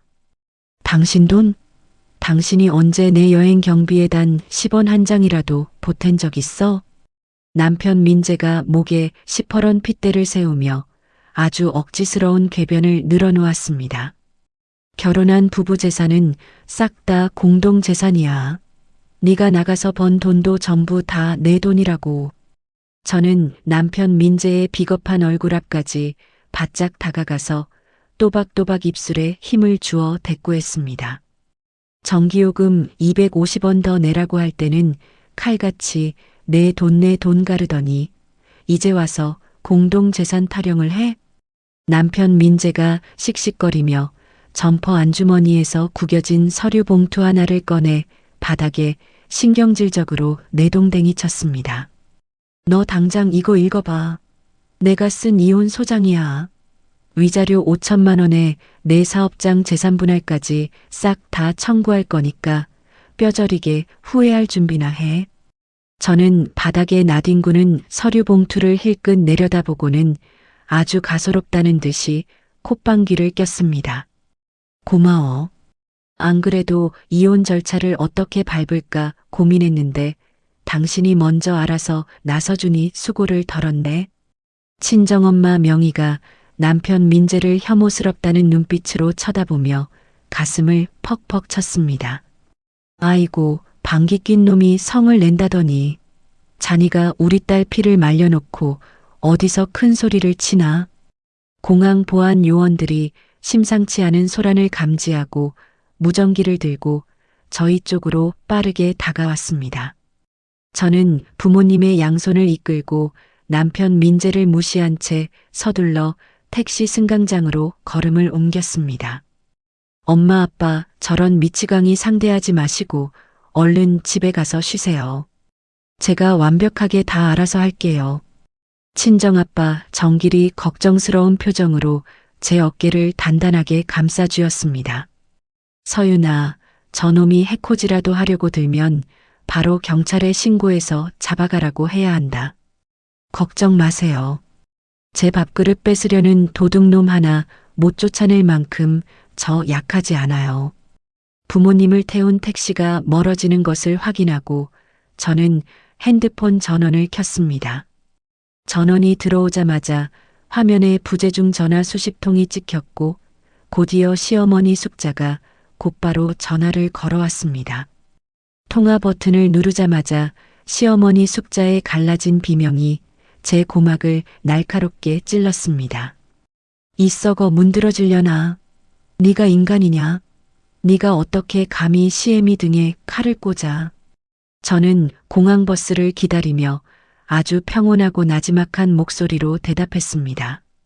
어머님, 공공장소에서 계속 욕설하시면 다 녹음해서 경찰에 협박죄로 넘길 겁니다. 시어머니 숙자가 쿵쾅거리며 제 가슴을 치는 소리를 핸드폰 너머로 고스란히 들려주었습니다. 내가 동네방네 며느리가 크루즈 여행 보내준다고 자랑을 다 해놨는데 나를 공항 바닥에 주저앉혀? 네가 내 체면을 이따위로 뭉개. 저는 미간을 한번 좁히고는 아주 차갑고 날카롭게 쏘아붙였습니다. 제 친정아버지 칠순 때는 동네 고기 뷔페에서 10만 원 내고 퉁치셨잖아요. 저는 오직 제 피 같은 돈으로 제 부모님 모시고 다녀온 것뿐입니다. 시어머니 숙자가 분노를 참지 못하고 숨을 헐떡이며 악담을 퍼부었습니다. 너 잘났다 이거지? 내까지 께 돈 좀 번다고 유세 떠는데 우리 아들이 너 10원 한 장 없이 빈털터리로 길거리에 나앉게 만들 거다. 저는 가볍게 웃음을 흘리며 단호하게 맞받아쳤습니다. 네, 어디 마음대로 한번 해보라고 하세요. 제 재산 건드렸다가는 어머님 아들 평생 콩밥 먹게 될 테니까요. 시어머니 숙자가 입에 담지 못할 욕설을 더 뱉어내기 전에 저는 가차없이 통화를 종료하고 번호를 완전히 차단했습니다. 버스를 타고 곧장 제 이름 석자를 걸고 운영하는 인테리어 사무실로 향했습니다. 사무실 유리문을 열고 들어선 순간 저는 눈앞에 펼쳐진 참담한 광경에 할 말을 잃었습니다. 남편 민재가 던진 듯한 사무용 의자가 벽에 부딪혀 나뒹굴고 있었고 깨진 화분 흙과 찢어진 도면, 서류들이 바닥을 엉망으로 덮고 있었습니다. 현장 반장 상훈이 빗자루를 들고 쓸쓸하게 바닥을 쓸다가 저를 보고는 헐레벌떡 달려왔습니다. 사장님 오셨습니까? 며칠 전에 남편분이 갑자기 찾아와서 사무실을 다 때려 부수고 엄청나게 고함을 치고 갔습니다.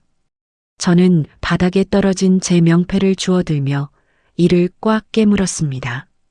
직원들 중에 다친 사람은 없어요? 당장 경찰을 부르지 않고 왜 가만히 뒀습니까? 현장 반장 상훈이 빗자루를 벽에 기대놓고 깊은 한숨을 내쉬었습니다. 저희가 경찰에 신고하려고 했는데 하필 그때 상가 건물주 박 회장님이 도장 찍으러 와 계셨습니다. 저는 등골이 서늘해지는 것을 느끼며 눈을 크게 뜨고 현장 반장 상훈을 쳐다보았습니다. 박 회장님이요? 이번에 리모델링 전체 계약하기로 한 대형 카페 건물주님 말씀이세요? 현장 반장 상훈이 고개를 심하게 끄덕이며 결제 서류 뭉치를 제게 건넸습니다.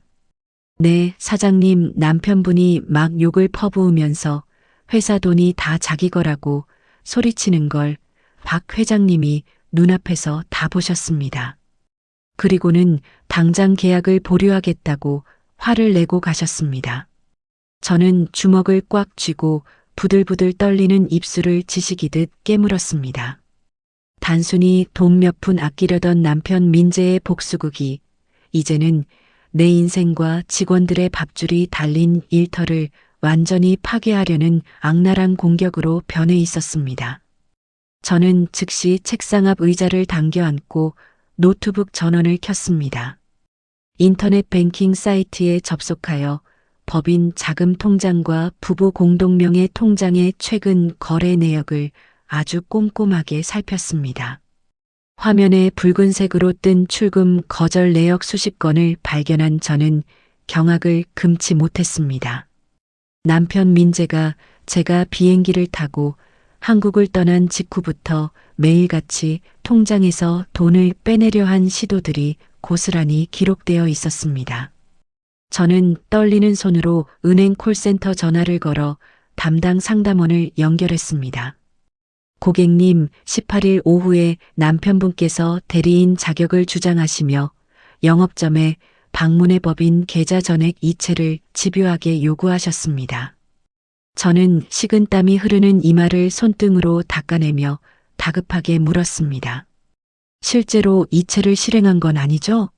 제 서명과 동의 없이 절대 단 1원도 출금하면 안 됩니다. 상담원이 아주 침착하고 친절한 목소리로 대답했습니다. 네, 남편분께서 인감도장과 신분증 사본을 소지하셨지만 금액이 워낙 커서 명의자 본인 확인이 필수였습니다. 고객님과 유선 연결이 되지 않아 지점장 권한으로 모든 이체 시도를 전면 거절 처리했습니다. 저는 가슴을 쓸어내리며 다시 날카롭게 질문을 던졌습니다. 혹시 그 당시 남편이 은행 창구에서 소란을 피우거나 폭언을 한 기록도 남아있나요? 네, 출금이 불가능하다고 안내하자 창구 직원에게 심한 욕설을 하시고 안내 책자를 집어 던지셔서 청원경찰이 무력으로 제지한 보고서가 있습니다. 저는 자리에서 벌떡 일어나며 확신에 찬 목소리로 말했습니다. 그 기록 절대로 폐기하지 마세요. 조만간 경찰 영장 들고 정식으로 증거 제출 요구하겠습니다. 전화를 끊고 텅 빈 사무실 한가운데 우두커니 서서 엉망이 된 바닥을 묵묵히 내려다보았습니다. 남편 민재는 자신의 얄팍한 체면을 구긴데 앙심을 품고 내 회사 자금줄을 끊어 나를 바닥까지 추락시키려 했습니다. 하지만 멍청한 남편 민재는 그 치졸한 행동 덕분에 오히려 자신을 감옥으로 보낼 아주 완벽한 횡령 미수 증거를 제 손에 쥐어주었습니다. 저는 사무실 구석에 놓인 육중한 금고 다이얼을 돌려 문을 열고 중요한 서류 가방을 꺼냈습니다. 여행을 떠나기 전부터 변호사와 상의하며 모아둔 남편 민재의 경제적 횡포 증거, 방금 확인한 횡령 시도, 내역, 그리고 현장 반장 상훈이 백업해 둔 사무실 난동 CCTV 영상 파일까지 전부 챙겼습니다. 모든 무기를 가방에 든든하게 채워넣고 옷매무새를 단정하게 가다듬었습니다. 과거에 잿빛 같던 나라면 남편의 무식한 폭력에 겁을 먹고 혼자 방구석에 숨어 울었을지도 모릅니다. 하지만 매일 먼지를 마시며 내 손으로 일궈낸 이 회사는 나를 결코 꺾이지 않는 아주 단단하고 강한 사람으로 다시 태어나게 만들었습니다. 남편 민재와 시가 식구들의 헛된 망상을 남김없이 부숴버리기 위한 최후의 법적 싸움을 향해 저는 굳게 닫힌 사무실 문을 활짝 열고 당당하게 걸어 나갔습니다. 저는 서초동에 위치한 아주 으리으리한 이혼 전문 법률 사무소의 묵직한 유리문을 두 손으로 힘차게 밀고 들어갔습니다. 복도를 지나 넓은 회의실 탁자 앞에 앉아 무거운 서류 가방의 지퍼를 천천히 열었죠. 맞은편에 앉은 변호사 정훈이 따뜻한 녹차 한 잔을 제 앞으로 조심스럽게 밀어주며 부드럽게 미소 지었습니다. 이 사장님, 그동안 얼굴이 많이 상하셨습니다. 마음고생이 아주 심하셨죠. 저는 녹차를 한 모금 깊게 마시며 숨을 고르고는 가방 안에서 서류 뭉치와 아주 작은 저장 장치를 꺼내 탁자 위에 올려놓았습니다. 변호사님, 민재가 기어이 제 회사 통장에 손을 대려고 은행에서 난동을 부렸습니다. 그날 은행 창구에서 찍힌 보안 카메라 영상과 창구 직원의 진술서 복사본입니다. 변호사 정훈이 서류를 집어들고 빠르게 눈을 움직이며 글자들을 꼼꼼하게 읽어 내려갔습니다. 이건 정말 우리에게 천금 같은 기회입니다. 단순한 부부싸움을 넘어서 다른 사람의 사업 자금을 훔치려 한 아주 명백하고 질 나쁜 범죄 시도입니다. 저는 두 손을 탁자 위에서 꽉 마주잡고 턱을 꼿꼿하게 치켜들며 아주 단호하고 차가운 목소리로 말했습니다. 민재가 저 몰래 뒤로 빼돌려둔 비상금 통장 내역도 전부 샅샅이 뒤져서 단 한 푼도 빼앗기지 않게 완벽하게 막아주세요. 변호사 정훈이 고개를 크게 끄덕이며 만년필로 서류 모서리를 탁탁 쳤습니다. 걱정하지 마십시오. 의뢰인님의 소중한 땀방울이 밴 회사는 완벽하게 방어하고 오히려 민재 측이 숨겨둔 돈까지 아주 먼지 하나 남기지 않고 탈탈 털어서 권리를 찾아드리겠습니다. 변호사 정훈과의 면담을 아주 만족스럽게 마치고 저는 쉴 틈 없이 대형상가 건물주 박 회장을 만나러 최고급 전통 찻집으로 향했습니다. 고풍스러운 병풍이 쳐진 넓은 방 안에는 박 회장이 굳은 표정으로 찻잔을 만지작거리고 있었습니다. 저는 박 회장 앞까지 걸어가 허리를 깊이 숙여 아주 정중하게 인사했습니다. 회장님, 며칠 전 저희 사무실에서 끔찍한 난동으로 불미스러운 꼴을 보여드려 고개 숙여 사과드립니다. 박 회장이 혀를 끌짓 차며 미간을 깊게 찌푸리고는 찻잔을 탁자 위에 소리나게 내려놓았습니다. 이 사장, 남편이라는 작자가 사무실을 아주 쑥대밭으로 만들며 욕을 퍼붓는데 내가 그 꼴을 보고 어떻게 엄청난 공사를 믿고 맡기겠나? 저는 조금도 위축되지 않고 가방에서 그동안 수십 번 고쳐 그린 상가 전체 수리 계획서와 입체 도면을 꺼내 박 회장 앞으로 조심스럽게 밀어주었습니다. 제 개인적인 불행이 회장님의 귀한 상가에 흠집을 내는 일은 결코 없을 겁니다. 법적인 문제는 제가 아주 날카롭게 베어내고 완벽하게 정리하는 중입니다. 박 회장이 제가 내민 도면을 천천히 넘겨보며 아주 매섭고 날카로운 눈빛으로 저를 뚫어지게 쳐다보았죠. 저는 박 회장의 시선을 올곧게 마주보며 목소리에 강한 힘을 주어 확신을 심어주었습니다. 저는 일하면서 단 한 번도 남의 눈을 속이거나 요령을 피운 적이 없습니다.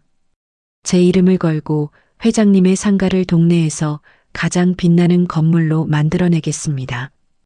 박 회장의 굳어있던 턱 근육이 서서히 풀리더니 이내 호탕하고 묵직한 웃음소리를 방 안에 터뜨렸습니다. 허허 맞아. 이 사장 손끝이 아주 매섭고 정직한 건 내가 진작에 첫눈에 알아봤지. 박 회장이 양복 안주머니에서 반짝이는 금장 만년필을 꺼내 수리계약서 마지막 장에 아주 굵고 시원하게 서명했습니다. 지저분한 개인사는 아주 독하게 털어버리고 공사나 내 마음에 쏙 들게 멋지게 끝내주게. 저는 박 회장이 내민 계약서를 두 손으로 꼭 쥐며 가슴 깊은 곳에서 끓어오르는 뜨거운 감격을 느꼈습니다. 저를 굳게 믿어주셔서 정말 감사합니다. 제 뼈를 깎는 노력으로 완벽하게 보답하겠습니다. 가장 큰 위기였던 일터의 문제를 아주 통쾌하게 해결하고 나니 이제 남재와 그 지긋지긋한 시가 식구들을 향한 법정에서의 최후 일격만 시원하게 남아 있었습니다. 차갑고 삭막한 공기가 흐르는 법원 조정실 안 아주 길고 튼튼한 나무 탁자를 사이에 두고 민재와 마주 앉았습니다. 몇 달 동안 소송에 시달린 민재는 예전에 그 번지르르하고 기고만장하던 모습은 온데간데 없이 눈밑이 새까맣게 죽어 있었습니다.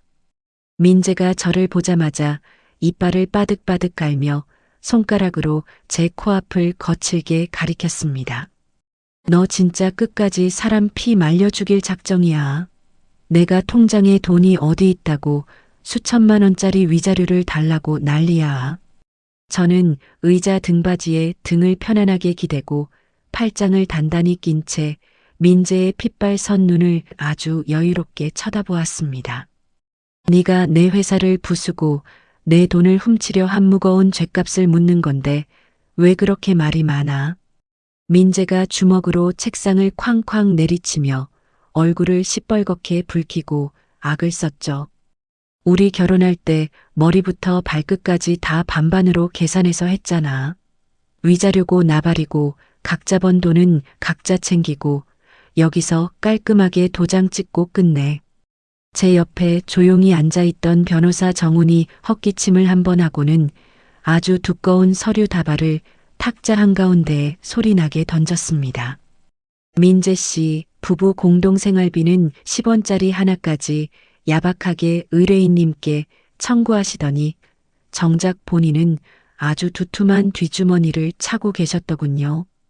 변호사 정훈이 민재가 직장 동료 이름으로 몰래 개설해둔 차명 통장 번호와 엄청난 액수가 찍힌 잔액 증명서를 탁자 위에 쫙 펼쳐 보였습니다. 민재의 두 눈이 튀어나올 듯이 커지더니 핏기 하나 없는 손으로 서류를 황급히 움켜쥐었습니다. 이게 대체 왜 당신들 손에 있어? 이건 우리 엄마가 나 몰래 차곡차곡 모아준 내 피 같은 돈이야. 제가 상체를 탁자 위로 훅 기울이며 민재의 당황한 얼굴 바로 앞까지 바짝 다가갔습니다. 어머니가 준 돈? 전기요금 낼 돈 없다고 징징거리더니 뒤로는 아주 훌륭한 비상금을 꽁쳐두고 있었네. 민재가 양손으로 머리칼을 마구 헝클어뜨리며 의자 위에서 몸을 심하게 비틀고 발악을 했습니다. 그건 절대 한 푼도 못 줘. 내가 점심값 아껴가며 그 돈을 어떻게 모았는데 네가 그걸 왜 다 뺏어가려고 해? 저는 민재의 처절한 비명을 들으며 아주 차갑고 날카로운 얼음 같은 미소를 지어 보였죠. 뺏어가는 게 아니라 아주 정당하고 합법적으로 내 몫을 나누는 거지. 네가 평소에 그렇게 입에 달고 살던 그 잘난 합리적인 반반 원칙대로 말이야. 민재가 자리에서 벌떡 일어나더니 당장이라도 탁자를 뛰어넘어 제 뺨을 칠 듯이 주먹을 높이 치켜들었습니다. 이 독사보다 더한 미친 여자야. 너 진짜 가다가 벼락 맞아 죽을 거다. 변호사 정훈이 탁자를 손바닥으로 세게 치며 민재를 향해 아주 무겁고 엄중한 경고를 날렸습니다. 여기서 손가락 하나라도 까딱하며 소란을 피우시면 은행 보안 카메라 영상 당장 경찰서로 넘겨서 구속 수사받게 만들겠습니다. 차가운 감옥 바닥에서 자고 싶으십니까?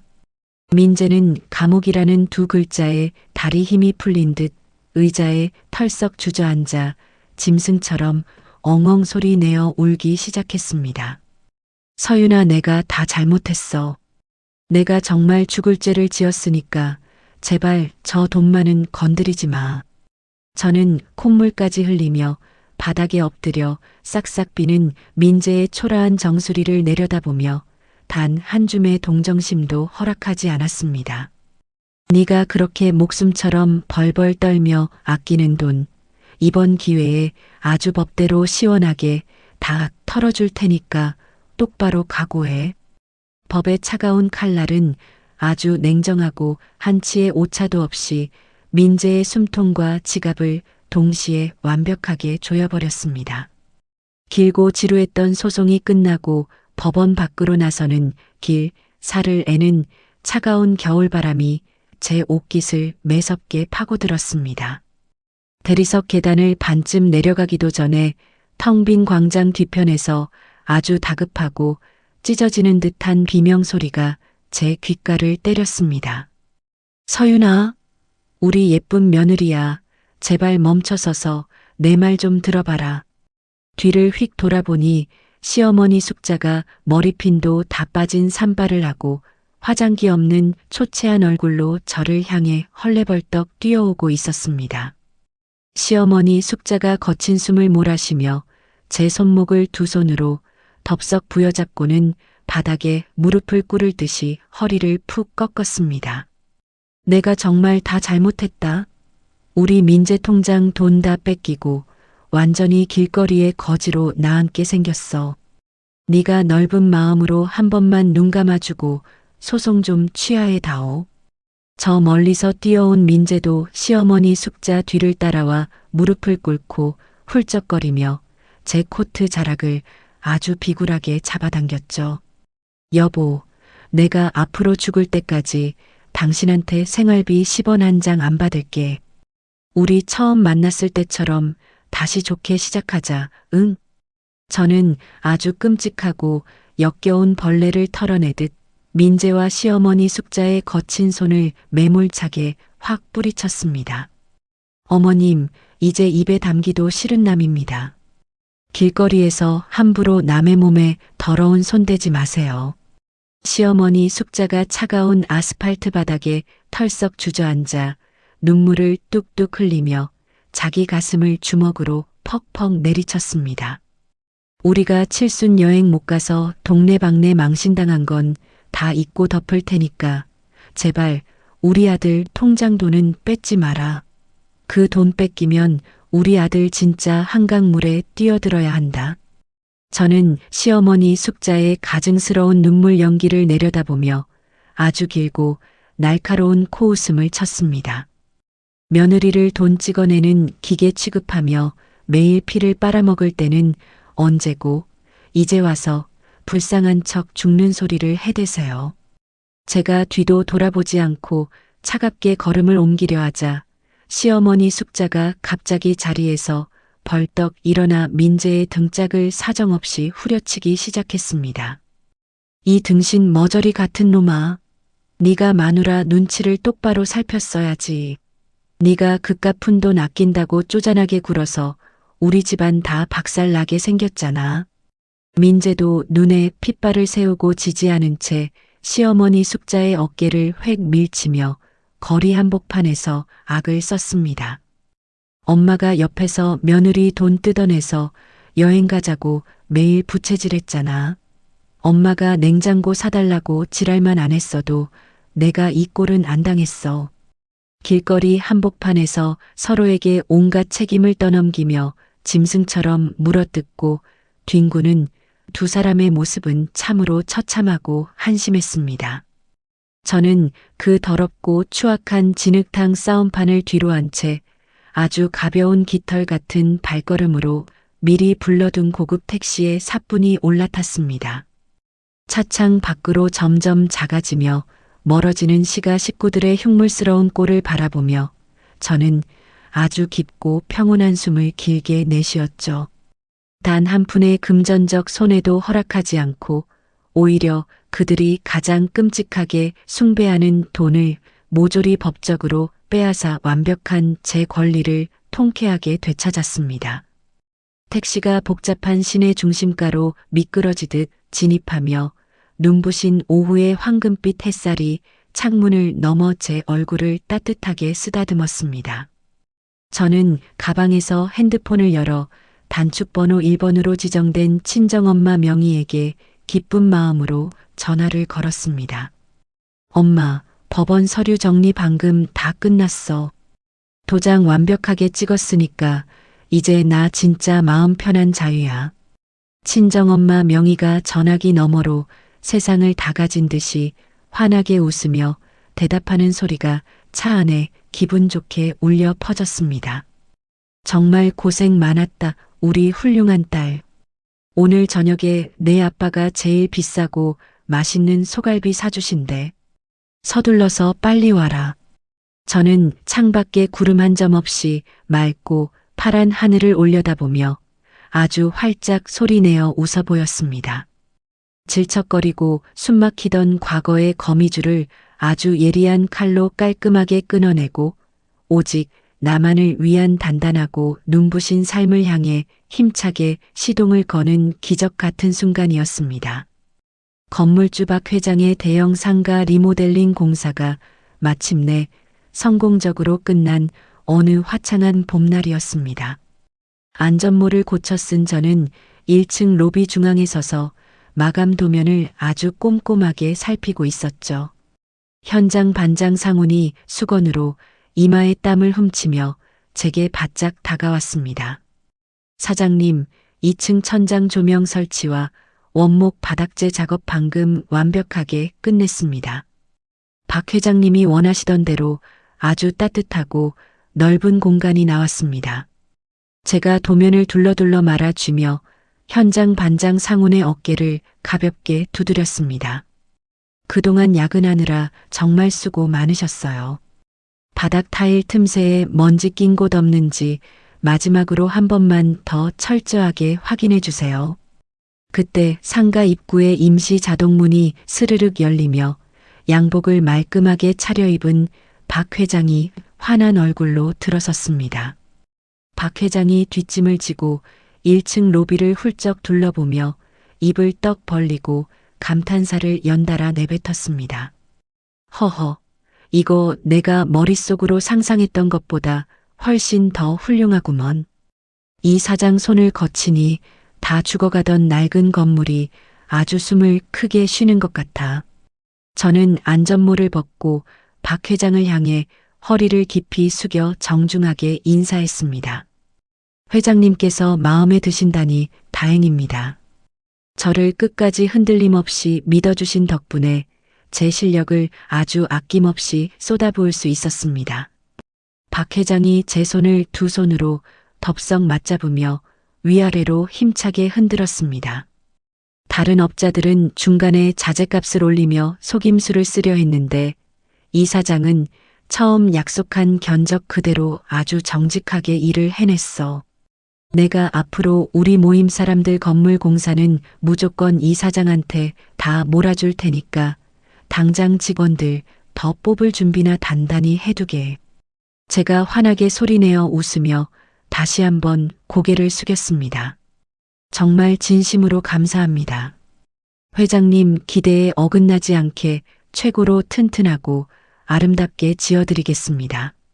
상가 건물을 아주 성공적으로 마무리한 날 저녁, 저는 전 직원들을 이끌고 동네에서 가장 비싼 한우 고깃집으로 회식을 갔습니다.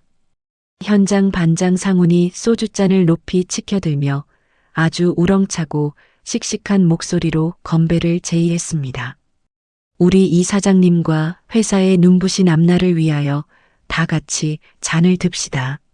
직원들이 다 함께 잔을 쨍그랑 부딪히며 크게 환호성을 질렀습니다.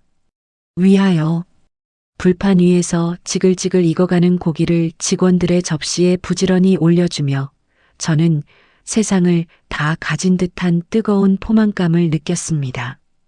이온이라는 큰 폭풍우가 매섭게 지나간 자리에 남은 것은 처참한 폐허가 아니라 아주 단단하게 다져진 옥토였습니다. 부당한 압력에 굴복하지 않고 제 손으로 당당하게 일터를 지켜냈다는 사실이 저를 더욱 강하고 자신감 넘치는 대표로 만들었죠. 2달 뒤 저는 친정 부모님을 모시고 제주도의 아주 멋진 바닷가 앞 최고급 독채 펜션으로 여행을 떠났습니다. 거실 통유리창 너머로 에메랄드빛 바다가 눈이 시리도록 시원하게 펼쳐져 있었습니다. 친정엄마 명희가 식탁 위에 놓인 싱싱한 전복회와 커다란 갈치구이를 보며 두 손을 모으고 활짝 웃었습니다. 아이고, 우리 딸 덕분에 엄마가 매달 이렇게 으리으리한 임금님 수라상을 다 받아보네. 서윤아, 넌 회사 일하느라 매일 바쁜데 이렇게 자주 놀러와도 정말 괜찮은 거니? 제가 아주 통통한 전복 하나를 집어 친정엄마 명희의 밥그릇 위에 조심스럽게 올려주었습니다. 엄마, 제 밑에 일 잘하는 든든한 직원들이 얼마나 많은데요. 현장 일은 직원들이 다 알아서 척척 해내니까 엄마 아빠는 저랑 매일 맛있는 거 드시고 재미있게 놀기만 하시면 돼요. 친정아빠 정길이 달콤한 소주잔을 입에 털어넣으시며 아주 흐뭇하고 자랑스러운 표정으로 제 머리를 쓰다듬으셨습니다. 그래, 세상 천지에 내 딸이 최고다. 그 못된 놈팽이 식구들 아주 속 시원하게 떨쳐내고 나니 우리 서윤이 얼굴에 벚꽃이 활짝 피었어. 제가 갈치살을 젓가락으로 곱게 발라내며 부모님을 향해 예쁜 눈웃음을 쳤습니다. 이제 제 돈은 온전히 저랑 우리 부모님 행복을 위해서만 쓸 거니까 앞으로 저 멀리 해외여행 갈 체력이나 단단히 길러두세요. 우리가 한참 웃음꽃을 피우며 식사를 하던 중 식탁 위에 올려둔 제 핸드폰이 갑자기 요란하게 울렸습니다. 화면에는 고등학교 시절부터 아주 가깝게 지내던 친구 수진의 이름이 또렷하게 떠 있었습니다. 제가 통화 버튼을 누르자마자 수진이 아주 흥분한 목소리로 다급하게 말을 쏟아냈습니다. 서윤아, 너 지금 제주도에서 부모님이랑 호캉스 중이라며? 너 혹시 민재 그 찌질한 자식 최근 소식 들었어? 제가 젓가락을 내려놓고 냅킨으로 입가를 가볍게 닦으며 아주 덤덤하게 물었습니다. 아니, 법원에서 이혼 서류에 도장 쾅 찍은 날 이후로 아예 남남인데 내가 그 인간 소식을 어떻게 알아? 그쪽에 무슨 일 났어? 수진이 전화기 너머로 손뼉을 짝 치며 아주 고소하다는 듯이 깔깔거리며 웃음을 터뜨렸습니다. 야, 그 자식 완전 직장에서 개차반 돼서 쫓겨나기 직전이래. 자기 직장 후배들한테도 밥값 10원짜리까지 반반 내자고 아주 쪼잔하게 굴다가 완전히 왕따 당했어. 제가 콧방귀를 세게 뀌며 의자 등받이에 몸을 편안하게 기댔습니다. 어련하시겠어. 자기 마누라한테 하던 몹쓸 짓을 남들한테도 똑같이 해대니까 주변 사람들이 다 정 떨어져서 도망가지. 수진이 숨을 크게 들이마시며 훨씬 더 충격적인 이야기를 통쾌하게 꺼냈습니다. 그게 끝이 아니야. 민재 엄마가 동네 시장통 길바닥에서 민재 머리채를 잡고 피 터지게 싸웠다잖아. 민재가 이혼 소송 당하면서 너한테 뺏긴 위자료 자기 엄마한테 당장 내놓으라고 미친 듯이 소리를 쳤대. 제가 헛웃음을 크게 터뜨리며 고개를 절레절레 저었습니다. 자기들끼리 아주 훌륭한 코미디를 찍고 있네. 엄마한테 몰래 받은 차명 통장 다 법으로 털리더니 완전히 이성을 잃었구나. 수진이 혀를 끌듯 차며 아주 경멸스럽고 차가운 목소리로 덧붙였습니다. 그 집 식구들은 악착같이 돈 때문에 뭉치더니 결국 돈 때문에 산산조각이 났어. 동네 사람들이 그 구두쇠 집안이라면 이제 다들 더럽다며 고개를 돌리고 피해. 너 진짜 그 지옥에서 일찍 탈출한 거 평생 천운인 줄 알아. 제가 따뜻한 찻잔을 들어 한 모금 마시며 아주 차분하고 평온한 목소리로 대답했습니다. 천운이 아니라 내가 내 발로 그 감옥 같은 벽을 걷어차고 당당하게 걸어 나온 거야. 이제 그 집구석 사람들이 어떻게 지지고 볶고 살든 내 알 바 아니지. 난 지금 내 인생이 너무 완벽하게 행복하고 좋거든. 전화를 시원하게 끊고 창밖에 눈부신 바다를 내다보는 제 마음에는 티끌만한 분노나 앙금도 남아있지 않았습니다. 오직 제 힘으로 쟁취한 단단한 평온함과 친정 부모님의 따뜻한 웃음소리만이 제 세상을 가득 채우고 있었습니다. 제주도 여행에서 돌아온 후 저는 제 이름이 적힌 명패가 반짝이는 사무실 책상에 앉아 갓 내린 커피의 향을 아주 깊게 들이마셨습니다. 유리창 너머로 현장 직원들이 바쁘게 인테리어 도면을 수정하고 손님들과 밝은 목소리로 통화하는 활기찬 모습이 보였죠. 저는 책상 위에 놓인 작은 탁상 거울을 앞으로 당겨 제 얼굴을 물끄러미 들여다보았습니다. 화장기 없는 수수한 얼굴에 튀는 구석이라고는 하나도 없는 아주 평범한 제 모습이 거울 속에 고스란히 비쳤습니다. 과거에 저는 이렇게 눈에 띄지 않는 제 자신을 잿빛이나 칙칙한 회색 같다고 규정하며 속으로 깊이 부끄러워했습니다. 남들처럼 화려하고 강렬한 색깔을 내지 못하고 늘 뒤에서 묵묵히 어중간하게 서 있는 것이 아주 실패한 인생이라고 바보처럼 착각했었죠. 하지만 지옥 같았던 남편 민재와의 끔찍한 결혼 생활을 제 스스로 부수고 나오면서 저는 제 색깔이 가진 진짜 무서운 가치를 깨달았습니다. 제가 다루는 인테리어 현장의 시멘트처럼 회색은 처음엔 아주 무르고 볼품없어 보입니다. 하지만 시간이 지나고 바람을 맞으며 굳어지면 어떤 것엔 비바람이 몰아쳐도 쉽게 부서지거나 무너지지 않는 아주 단단하고 굳건한 콘크리트가 됩니다. 다른 사람의 얄팍한 기준에 억지로 저를 맞추려 하지 않고 남에게 의지하지 않으며 조용히 내 자리를 단단하게 지키는 힘이 바로 저의 진짜 무기였습니다. 막내 여직원 지연이 갓 구운 호두파이 한 접시를 들고 제 자리로 종종 걸음으로 다가와 책상 위에 사뿐히 올려놓았습니다. 사장님, 옆집 빵집 사장님이 저희 공사 솜씨가 너무 좋다고 고맙다며 서비스로 빵을 잔뜩 주셨습니다. 간식 드시고 천천히 일하십시오. 제가 접시를 앞으로 당겨 호두파이 한 조각을 입에 물며 아주 환하게 미소 지었습니다. 고마워요. 지연 씨도 얼른 탕비실 가서 따뜻한 커피 한 잔 타서 직원들이랑 같이 나눠 드세요. 지연이 고개를 푹 숙여 밝게 인사하고 자기 자리로 씩씩하게 돌아가는 뒷모습을 보며 저는 아주 깊은 안도감과 성취감을 느꼈습니다. 제가 온몸으로 겪어낸 모진 시간들은 결국 정직하고 선한 마음으로 아주 성실하게 살아온 제 자신을 증명하는 가장 귀중한 훈장이었습니다. 이기심과 치졸한 탐욕으로 똘똘 뭉친 민재와 시가 식구들은 결국 스스로 파놓은 깊은 함정에 빠져 전부 비참하게 무너져 내렸습니다. 반면 남들이 보기에 조금 멋없고 미련해 보일지 몰라도 묵묵하게 저만의 선을 지키며 치열하게 삶을 개척한 저는 가장 찬란하게 빛나는 금빛 결실을 거두었죠. 이 길고 험난했던 제 이야기를 들어주신 수많은 구독자분들께 저는 눈을 맞추고 꼭 이 진심 어린 말씀을 전하고 싶습니다. 스스로를 목숨처럼 아끼고 굳게 존중하는 사람은 결코 남의 얄팍한 속임수나 억지에 허망하게 무너지지 않습니다. 앞서가는 화려한 사람들을 보며 지레 겁을 먹거나 자신이 한없이 초라해 보인다고 불필요한 불안감에 시달릴 필요는 전혀 없습니다.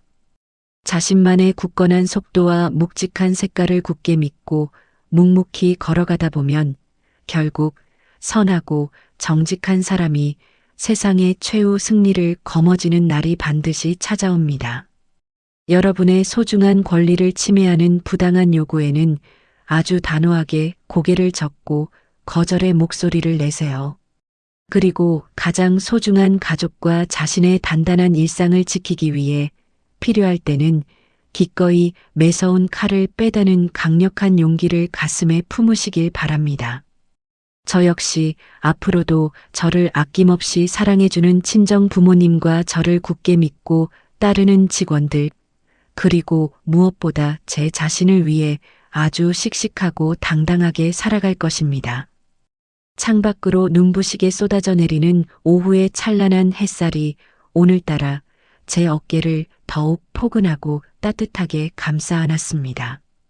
이제 더 이상 쫌생이 남편의 치졸한 계산기나 뻔뻔한 시가의 눈치를 보지 않는 온전한 제 삶이 저 맑고 넓은 하늘처럼 끝없이 시원하게 펼쳐져 있습니다. 마지막까지 제 긴 싸움과 독립의 이야기를 함께 지켜봐 주시고 아주 따뜻하게 응원해 주셔서 진심으로 깊이 감사드립니다.